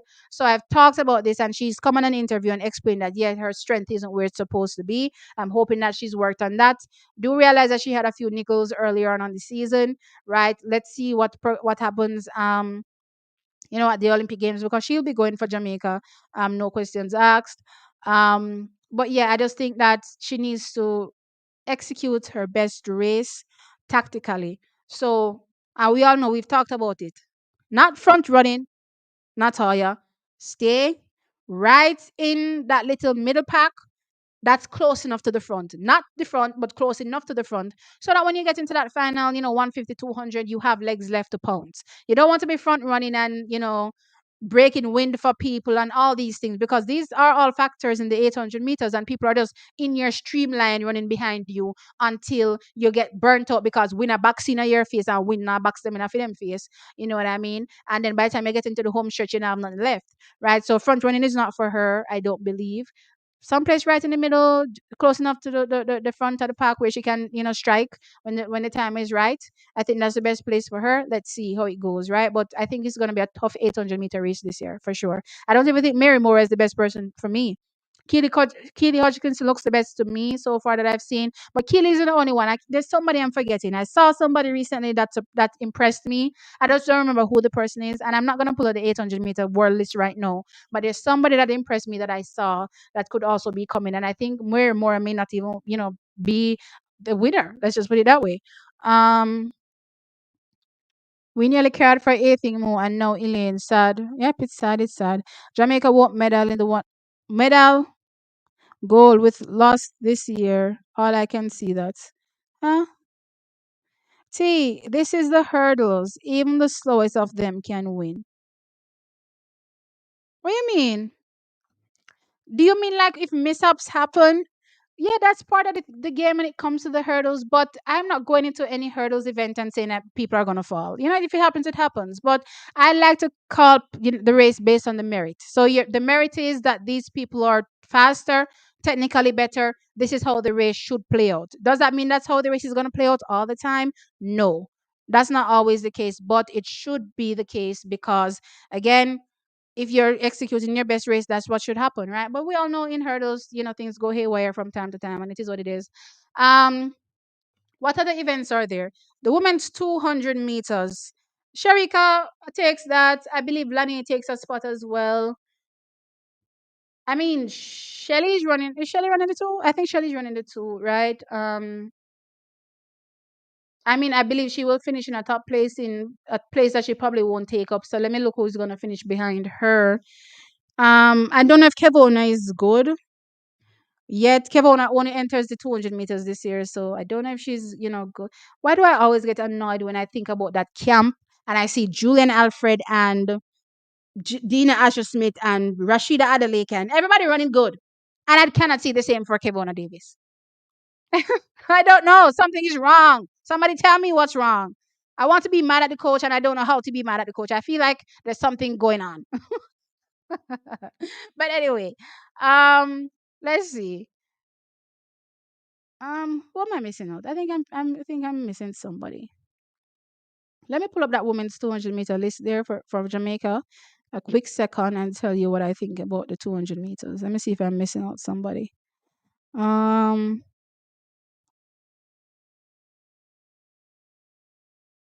hmm. Who do I think will take third?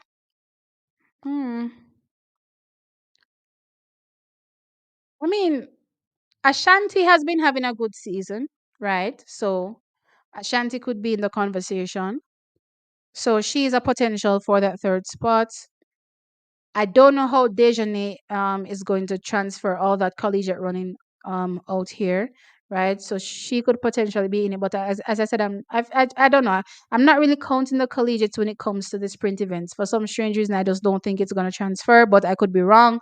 Nisha Berger is also a collegiate that has been running well, so she could be there. But um, I'm thinking, I'm thinking Ashanti. Either Ashanti or Kevona. And that is where Kevona, if Kevona is in a good space, then Kevona. If not, then Ashanti. That's who I'm going for. Um, Nisha Berger for the 200 meters third spot. Again, there are a few reasons why I don't want to count, and people might say I'm biased, right?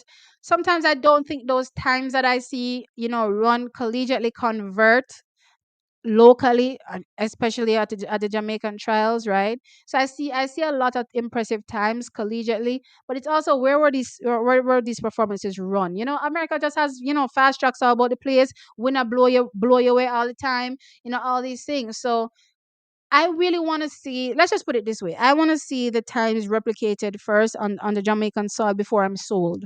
Let's put it that way. So that's why I'm pretty much not counting any other sprinters, to be fair. And that's short sprinters, to be fair, collegiately, because I'm just looking at the performances, and I'm saying I've seen over the years where when they come to the trials, it doesn't, they don't replicate it, right? So they code very well, but for now, I'm not really calling any of them. Let's hope they surprise me. Um, Men's 200 meters, scratch. Women's four, Nikisha Price clearly. I think also Stacy and Cherokee. Um, I'm hoping that I see some faster times from Stacy and Cherokee. So I'm hoping to get some season's best. Leah Anderson is also there, so she could surprise. Um, so Queen of Foot. So Queen of Foot could also be in the conversation. As I see Lane here in this 400-meter list, I'm contemplating Lane for that 4x4. You know what I mean? I'm contemplating two athletes that don't run the 400 meters but have run good 400 meters this season. For the 4x4, I'm contemplating Lane, and I'm also contemplating Anjanette Knight. Right? I'm contemplating those two people for the the 4x4, but I don't know how they're gonna spin it because, well, no, it can make still, it can make, because me no want J Tracer find stupid excuses, cause me can't bother with the phone just small while. You know what I mean? Let's go look at the men's four. The men's 400 is interesting this year because the athletes haven't been particularly fast, or at least many athletes haven't been particularly fast. We have Javon Powell, that's the fastest, and Sean Bailey. Those are the only two athletes that have gone sub 50 this year. Um, the others are like 45 mids times, right? So personally, anybody can make it. You know what I mean? For out of that list, out of the list, all these, mid 45 guys, they can all be in the conversation. I think Javon Paul and Sean Bailey though are in the conversation for um making the team for sure, and also Antonio Watson. Right, as long as he's back and healthy, then of course Antonio Watson. The question in my mind now comes Rashid McDonald, and the type of Rashid McDonald shows up. It can be a Rashid McDonald that shows up on surprise, or Steven said, it doesn't work when it comes to him sometimes, and we all know he struggles health wise as well. So that's nothing to bash him about, and that's another thing that I side eye David Riley about, because he knows this, and he went out of his way to personally attack in my opinion, it was a personal attack on Rasheen McDonald. You know what I mean? As much as you may think it was the coach, no. It was definitely Rasheen McDonald. And I kind of remember Rasheen McDonald talking about people, treating him a particular way in the sport. You know what I mean? And just hearing how comfortable David Riley was, to say certain things to me, especially when he has health issues. He definitely has health issues, stuff that he's talked about, right? So it was wild to me. But anyway, that being said, guys, the 400 meters is going to be, I don't want to say hot, because I'm not necessarily sure what Antonio Watson is coming with. If Antonio Watson comes at his best, then I think we may get a good competition between Javon, Sean, and Antonio. But if not, then it could be Javon and Sean just going away with it, for I don't want to say easy win, but a good run. But I don't think they will be challenged. Let's put it that way. I don't think Sean Bailey and Javon Paul will be challenged. But if you throw an Antonio Watson in it, a healthy Antonio Watson in it, and Rasheen will give you a good first 200, if anything, you know what I mean, before anything goes haywire for him, right? So I think we may get it competitive if these athletes do what they tend to typically do, but I'm not sure. You know what I mean? Don't know what's going to happen in that men's four. Women's four, I talked about women's four. Men's four hurdles, let's talk about that. I mean, Rashawn Clark all day, every day. I mean, who else is doing anything special? Oh, Malik, right. Malik. No wonder I was counting him in the four, because I'm like, there's another event that I saw Malik in earlier that really was good. And yes, I remember he ran absolutely superbly in Kingston, that 48.39. Right. So that being said, Malik is in the conversation. I don't know. Asini Wilson, maybe, but here what? Um, I don't know why Jahil Hyde hasn't progressed the way I thought he would progress over the years. Like, technically, he's still making the same mistakes as well, and I just think that there's no growth for Jahil in the sport. While I think Jahil Hyde may very well find himself in top three, it's like, okay. It's like, why are we stuck? I just don't like the fact that I see Jahil Hyde consistently in a wall, right? I want to see. I've been watching him from clearly junior days, and he's been always so good. And it just feels like he's just he's hitting a wall, and he just hasn't been able to pass the wall, right? So I don't know. Um, duh. The athletes need to unite together. Too much undercover hate going on. What are we talking about? I think Kishane's top end speed might be slightly better than Noah's. Mix that start with that top end. We're gonna get a beautiful race between Kishane and Oblique. That's all I have to say. I'm loving it. I'm happy that Jamaica is back. Ooh la la! I will be standing up on top of my tea hill and screaming to the hills. Oh my gosh. Ryan Henry endorsed your statement. Kevin, I need to come back home and join MVP. I don't know what one the saying. I don't know. Because a coach I talk about it's a mental thing, and I don't know. I don't know. I don't know. I honestly don't know. But somebody said to me in the comments at time, I think they said they don't feel the passion out of Kevona, and I have to agree. When I feel her running, 'cause sometimes you can feel the passion through the screen. The passion doesn't come through to me, right? So maybe there's that. I don't know. Um, TT, with the Ultimate Championships being added to the championships calendar, that means we would have a championships every year. How do you think this is for the track and field? Well, for most sports, they have championships every year. As a matter of fact, separate apart from when you think about like Olympics that you can mirror with the World Cup, right? That's every 4 years, yeah. There's Champions League, there's Bundesliga, there is the English Premier League. There's everything going on. So these people are constantly competing at a high level, right? So in the same breath, just like with every other sport that is competing, yearly, some even more than yearly, right? I think the track and field people just have to deal with it, right? Every other athlete in every other sport is competing at a high level consistently, year after year after year after year, right? And maybe that will cause the sport to grow. Maybe it's the fact that we keep taking breaks every now and again while the sport is like up this second, down, up, doing this, fluctuating, right? So I don't know. I think it's good for the sport. This is where now sports medicine is going to become important. The recovery time, helping athletes recover faster. Jamaica is going to have to invest in it. As much as we're sitting back here, still using the methods from, I don't know, Wapikil Phillip, investment needs to start happening now in the sport, right? Because we can't sit back and watch all these athletes have access to all top flight medicine in terms of getting, well, not necessarily medicine, but equipment to get healthy as fast as possible. But we don't have access to it, right? So I think we need to get on board with the times. If Natalia is not leading from the start, the race becomes hopeless given the nope, nope, nope, nope, nope, nope. Diane, you need to go watch Natalia again. Watch and see when she runs her best race. Tactically, it's not the front of the pack. Um, John Junior Chris, you have it all written. Yeah, you might just get a shock and hold to your brain. Okay. All right, guys. I went through quite a few events here. I don't know what event is left. Women's four, men's four, women's hurdles. What did I do that day? So I'm gonna go through the women's 400-meter hurdles. Um, women.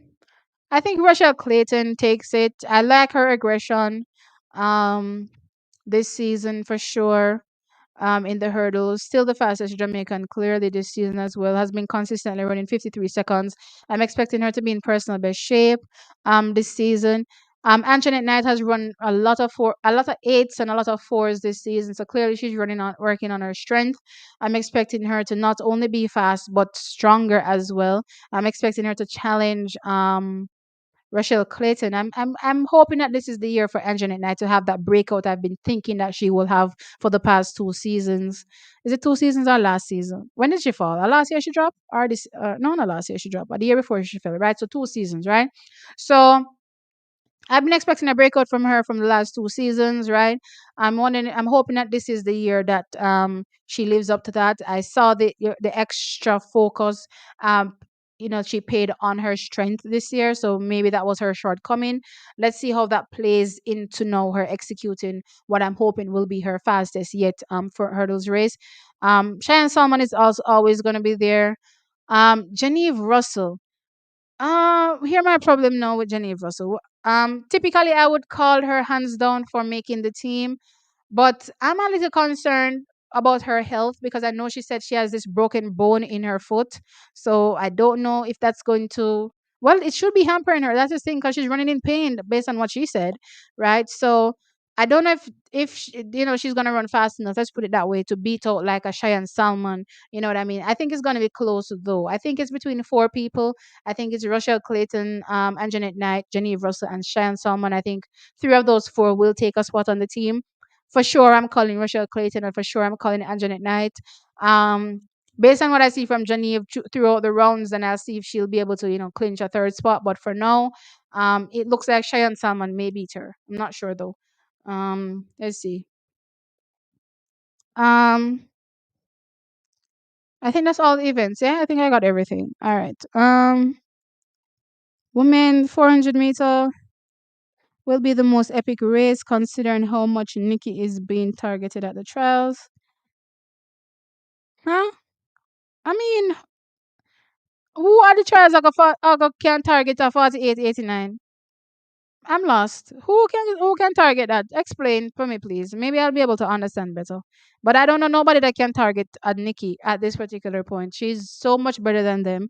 I'm expecting season's best from everybody. Hopefully we can get a personal best from Stacey because Stacey has been looking good all season. She just needs to put it together now at the trials.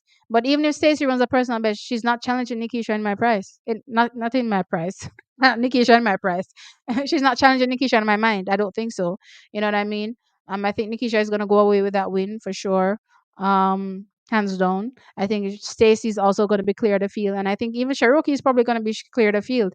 I don't think that the other 400-meter athletes this year are strong enough to challenge anybody else.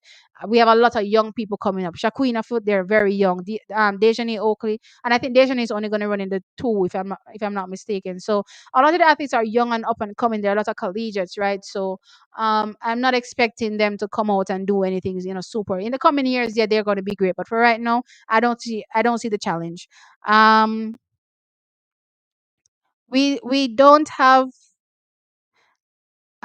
still I go beat them, so them can invest in some good chiropractor for the runners. True T, yes. That doesn't need to invest, as I said, in sports science in general. You know what I mean?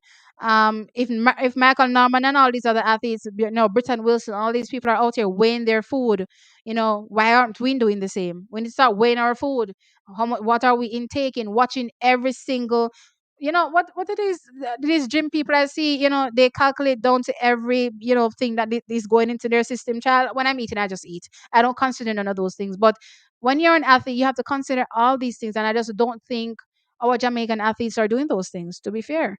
I don't think so. I just think they am. um Boy, big boy, let me down too much. Can't bank my money on him. I mean, as Steven said, with him, it's a hit and a miss.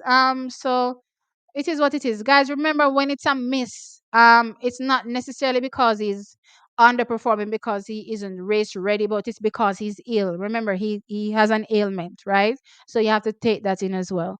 Um, Women's 200. I touched on it already. I said Sharika is taking top spot. I believe Lane takes second.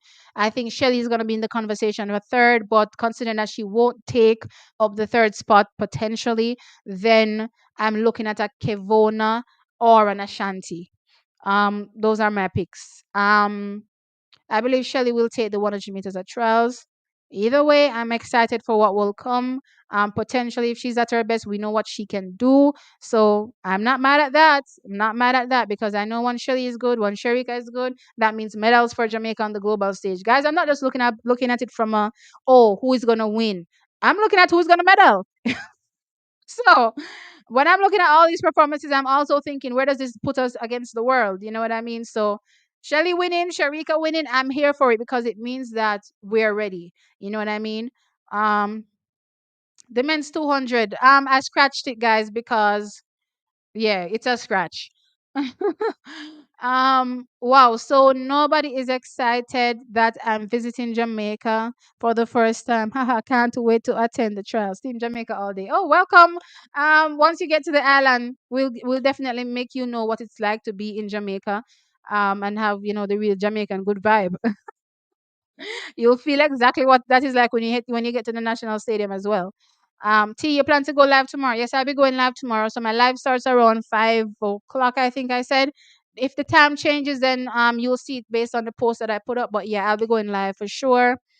Um, T, did you already cover oh, I didn't cover any field events. Thanks for reminding me. So long triple jump, clearly Jadon is in the conversation. Shanika Ricketts as well as I think Akila Smith can be make both the long jump team and the triple jump team for Jamaica. So I'm looking to see her there in the conversation. Men's long jump. This one is gonna be interesting because we have a few people that are really good. Um I'm not sure if Wayne will be competing. Um that's left to be seen, but I think as it relates to current shape and form, I'm gonna say what's his name again? Kerry, right? I think Kerry may be in the best shape right now, followed by maybe Wayne and Tajay, right? But the one thing about them is that once they head to the championships, especially Tajay, he has this way of turning up at the championships and just jumping wild, right? So I expect them to be on the team, but they will be challenged because we have some good long jumpers this season. Let me just pull up the long jump for the men so that I can tell you the names right. But I've been watching it all season, and it's been exciting me as well. And I've been thinking to myself, nobody can slip this season. It doesn't look that way, right? So we have Nikolai, Sean D. Thompson, Jordan Turner. All these guys will be in the conversation as well. So Let us see how it goes. But that's my top three. My top three: Carrie, Wayne, and Tajay. Right. In that order. But let's see. Let's see how it goes at the trials. But um, I'm expecting those people to be the three that make it.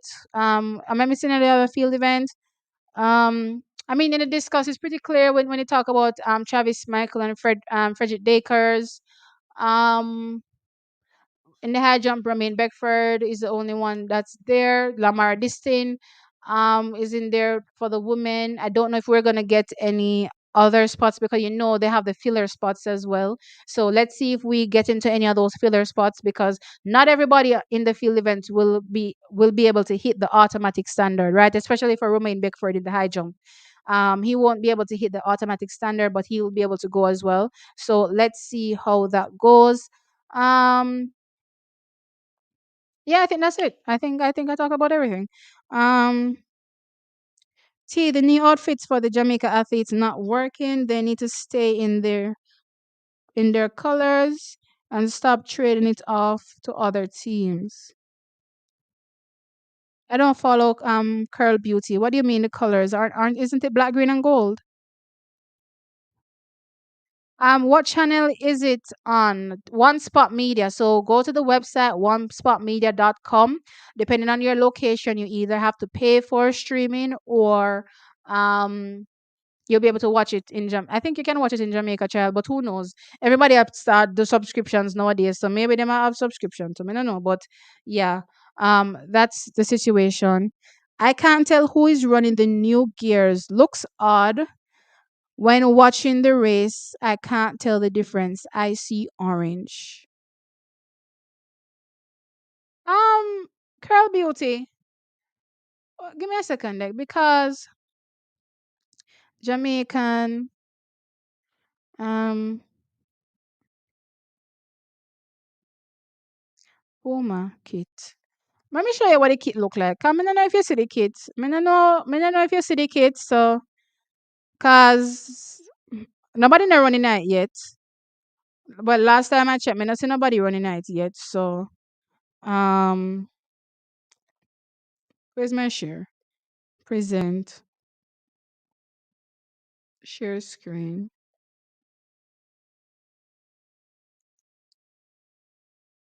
So this is the Jamaican kit. I don't see orange anywhere. Maybe we can have the conversation about whether you think it's gold. Um, I don't know why Puma has always struggled with depicting gold different from yellow, but it is what it is. That's the outfit. I think it's sexy.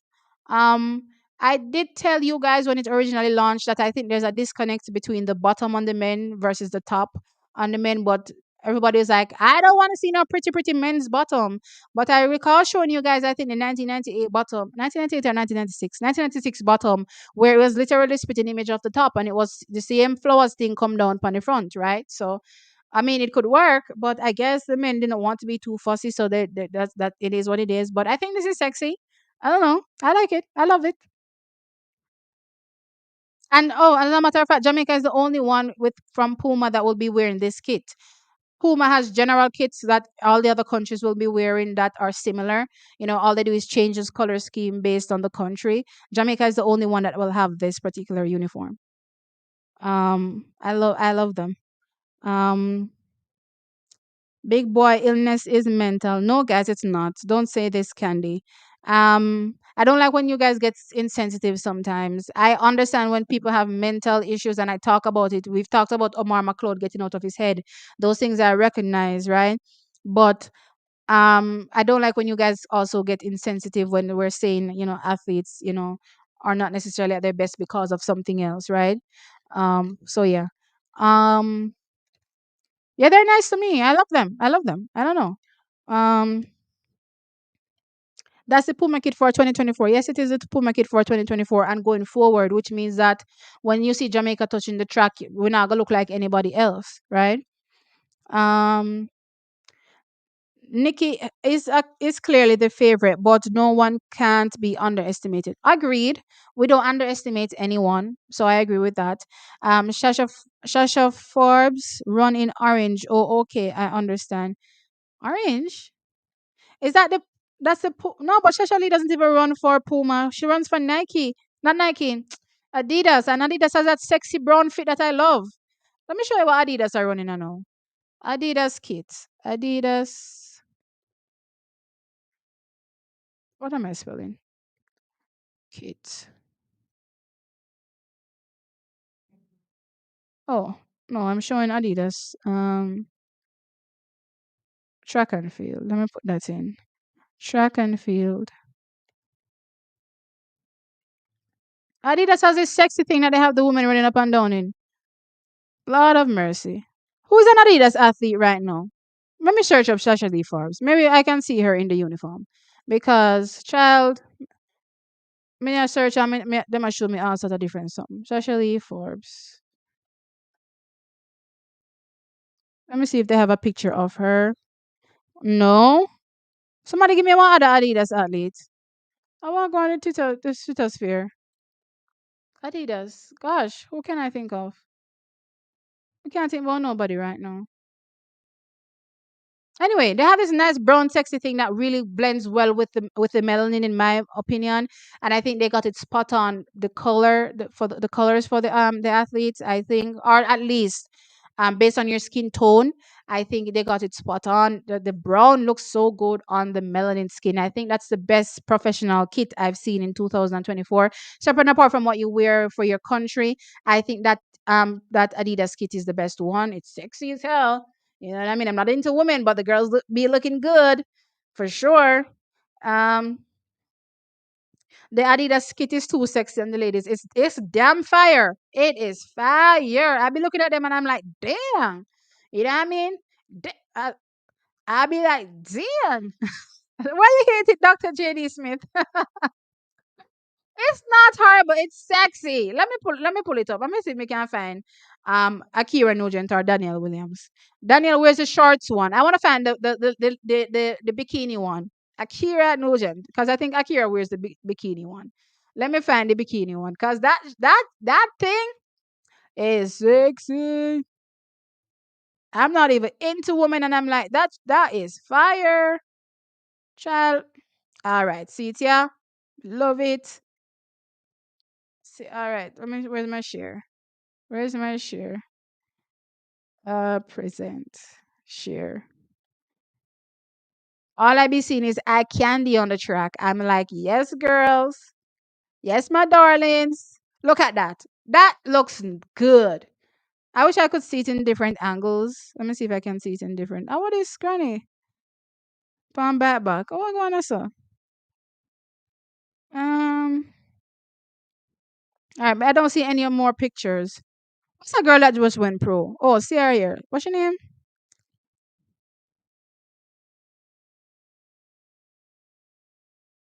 Mackenzie Long. Child. It took me that long to remember her name. Mackenzie Long. I saw her in it at the national USA championships. Everybody that wears it looks good. Lord, so Twitter can't find nobody nowadays. Oh, what going with my Twitter?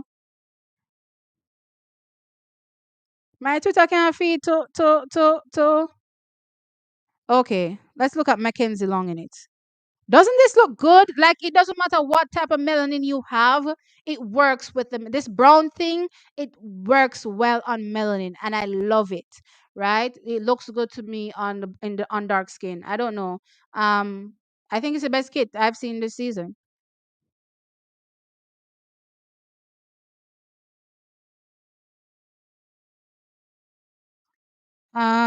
It's an ugly color scheme. I don't agree. I don't agree, guys. I think it's hot. And again, it works well with the skin tone. Don't necessarily think about the color scheme. A lot of times I see the athletes in, like, say for instance, Puma right now has this really shocking orange kit that I hate. You know what I mean? It doesn't look good on the girl's skin tone. For me personally, when I'm looking at them, it just them looks just like one shocking color. Um, I don't know, one shocking color orange PNP something will go on out on the streets. Yeah, I don't like the shocking color with the PNP with the remember with the PNP with the Puma. You know what I mean? Because it doesn't suit the skin tone of the athletes well. But I get what you're saying about the color arrangement, but look at the color arrangement laying right onto that melanin skin. And then they have another color for the white people, the Caucasians. And you can see that it works. The color scheme works well for whichever group, right? So I think it's good. Um, Marleki Atkinson, Daniel wears a yellow kit, looks better. No, the yellow kit is for the world champions. So only the world champions wear the yellow kit. Um, um, let's see. Elaine, one, the one Elaine ran in. What's that one? Puma. I don't like it. I don't like the shocking color Puma. It's very, ugh, it's too much. It doesn't do anything for my black girlies. And I do nothing for my black girlies. Man, I like it. It's too shocking. Sometimes, guys, less is more. And in this sense with Adidas, their less is actually more. And I'll even go as far as saying Adidas's kit for the teams that will be representing the Olympic Games is probably better than everybody else's, right? Minus Jamaica's Puma special kit. If you look at Adidas's kit, it's so simple, but it looks so good. You know what I mean? Go look back at that Puma kit. Not that Puma kit, that Adidas kit. Look at it on France, right? I think France and Great Britain. Just look at it and you see how simple, but it is still so good. It just looks great. It really stands out in my opinion. It looks much better than the Nike. Nike, they're back. I don't know why Nike have the same kit year in year out, and it's getting no better, no ingenuity going into the kit, none at all. You know what I mean? And it just keeps looking the same. Plus, it doesn't even look good. You know what I mean? So I think sometimes you can go simple and you can hit the mark. And I think Adidas has gone simple and they've hit the mark this year with their kits. Um,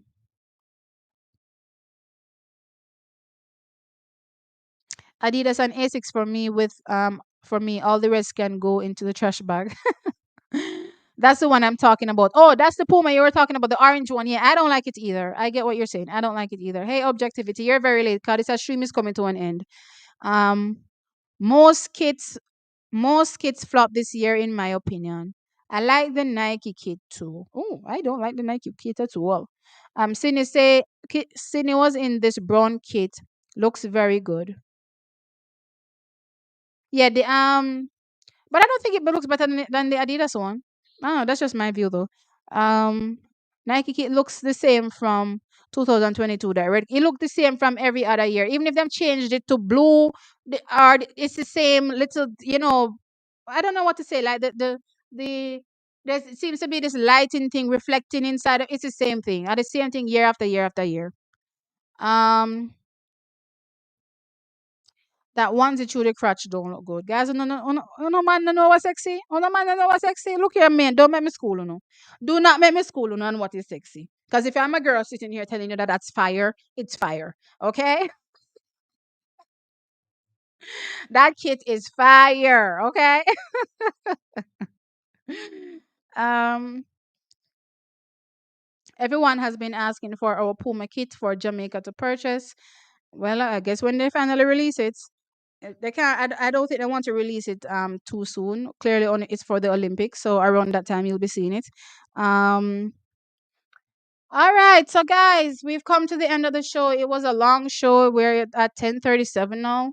I have to get ready for tomorrow. Tomorrow is going to be a great day as well.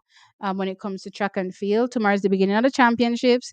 Um, I wanted to be there from yet tomorrow, but things didn't really work out as planned. So I'll be there on Friday though.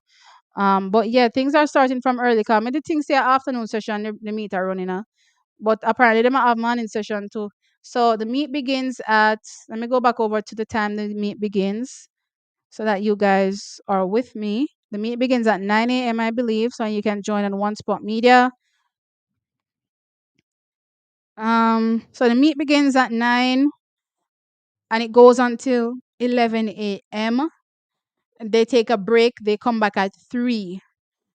They run the junior events up until roughly 5, but I'll be coming on at 5, right? And then the senior events begin at 5 Well, the men's 5,000 meters begins at 5, right? But the 400-meter hurdles and so forth begin at 5:50, 6 o'clock, right? So that's when we will be seeing those events. So I'll either be on at 4:35, right? So just look out for my stream link at that particular time, 4:35.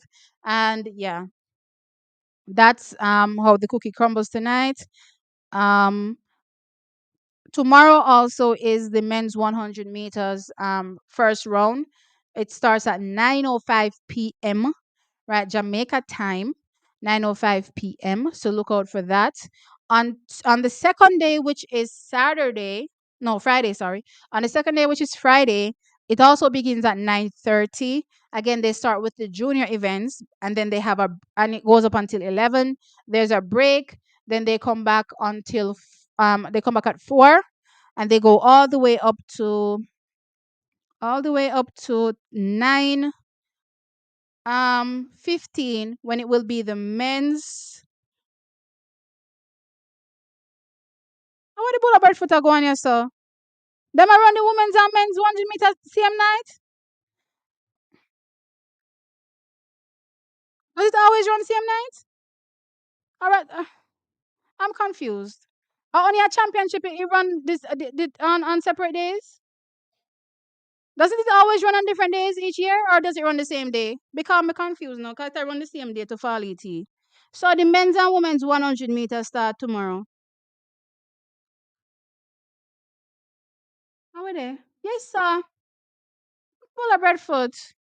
So tomorrow, guys, look out for the men's and the women's 100 meters starting tomorrow, and the finals will come up on Friday. Me confused. Anyways, a good thing I look at the schedule, come more than last.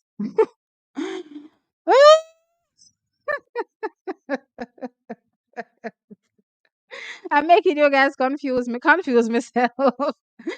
I'm asking because I'm trying to remember. In Jamaica, do they usually run the men's 100 meters and the women's 100 meters on the same day?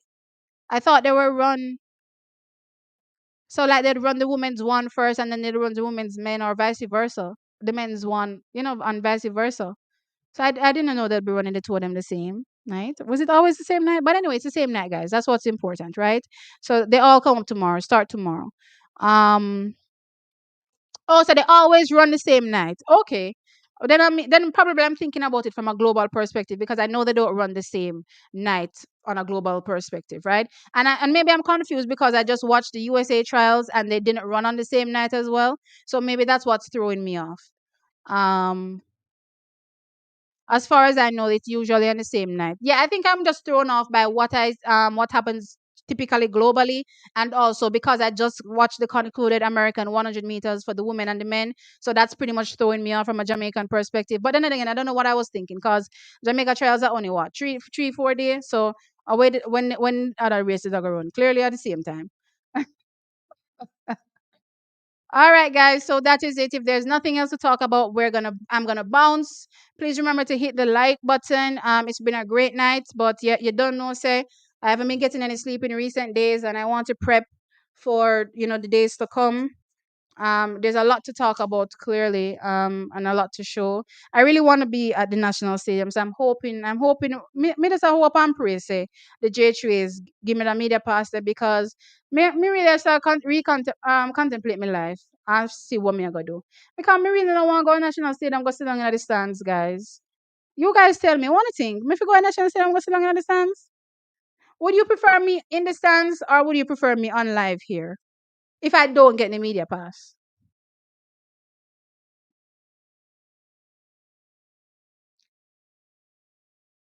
Am I gonna get any responses, guys?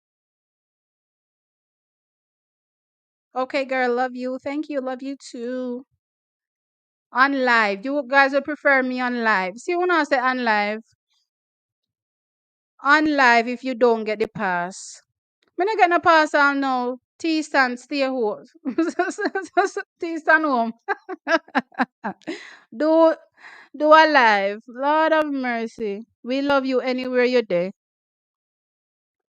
Which one Fluffy ever diva? Live or in the stadium? On live if you don't get the pass. All right, guys. Here one. Me I go keep abreast of the pass. If me get the pass, if me not get the pass, then me not know if it's there because I know them not say nothing to me. I know them not say nothing to nobody else. I mean, no want broke my neck go on national stadium if you sit down in our stands. You know what I mean? I'm gonna make a few links still and see what the case is. You know what I mean? But um, I want to cuss the J3s. Why you want to cuss the J3s now? So unprofessional. The J3s are unprofessional. The JOA, they're all unprofessional. They're all the same thing. They're all a bunch of people rolling in a pit at this particular point. Um, and it just leaves a bitter taste in my mouth because the athletes suffer, and I'm just wondering like what type of time are you all on? You know what I mean? They operate top secret. I agreed.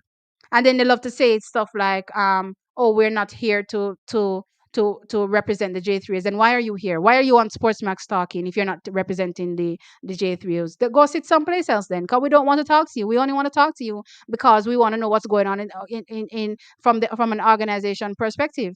Why you coming here sitting here talking nonsense at our heads and then say, "Oh, I don't represent J3s." Tea, there's coffee, cocoa. Right now I have some, what is this my mother made me? I don't know what my mother made me. I think it's coffee. No, I don't think it's coffee. I think it's cocoa. Or it's a tea bag with a lot of milk. Child, I don't know what my mother made. It's something that tastes good though.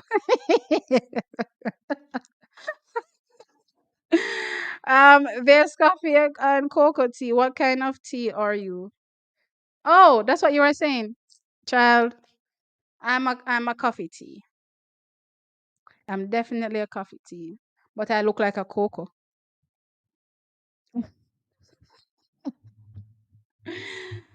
My gosh, you guys are a mess. I love you all though. I love you so much. I love you for the continued support always. And yeah, I'm expecting an awesome few days. I'll keep you guys updated tomorrow. I'm keeping my fingers crossed that I get the pass. If I don't get the pass, child, I'm home. I stay home. And I know, but, well, then again, maybe not because I was told that I need to be there regardless, whether or not I get the pass. So I'll see how that goes, right? See, you see how Citius Mag. Hmm? See, you ain't no coffee. You ain't no cocoa from coffee.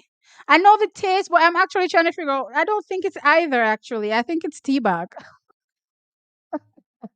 I literally think it's tea bag, and I don't know what type of tea bag. If I don't think so. Yeah, I don't. I don't. I think it's a tea bag.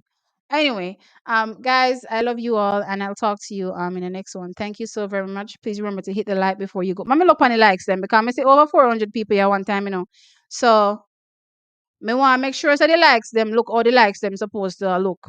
Cause me not understand why me have to scream and a beg and a ball and I say, oh, hit the like and hit the like.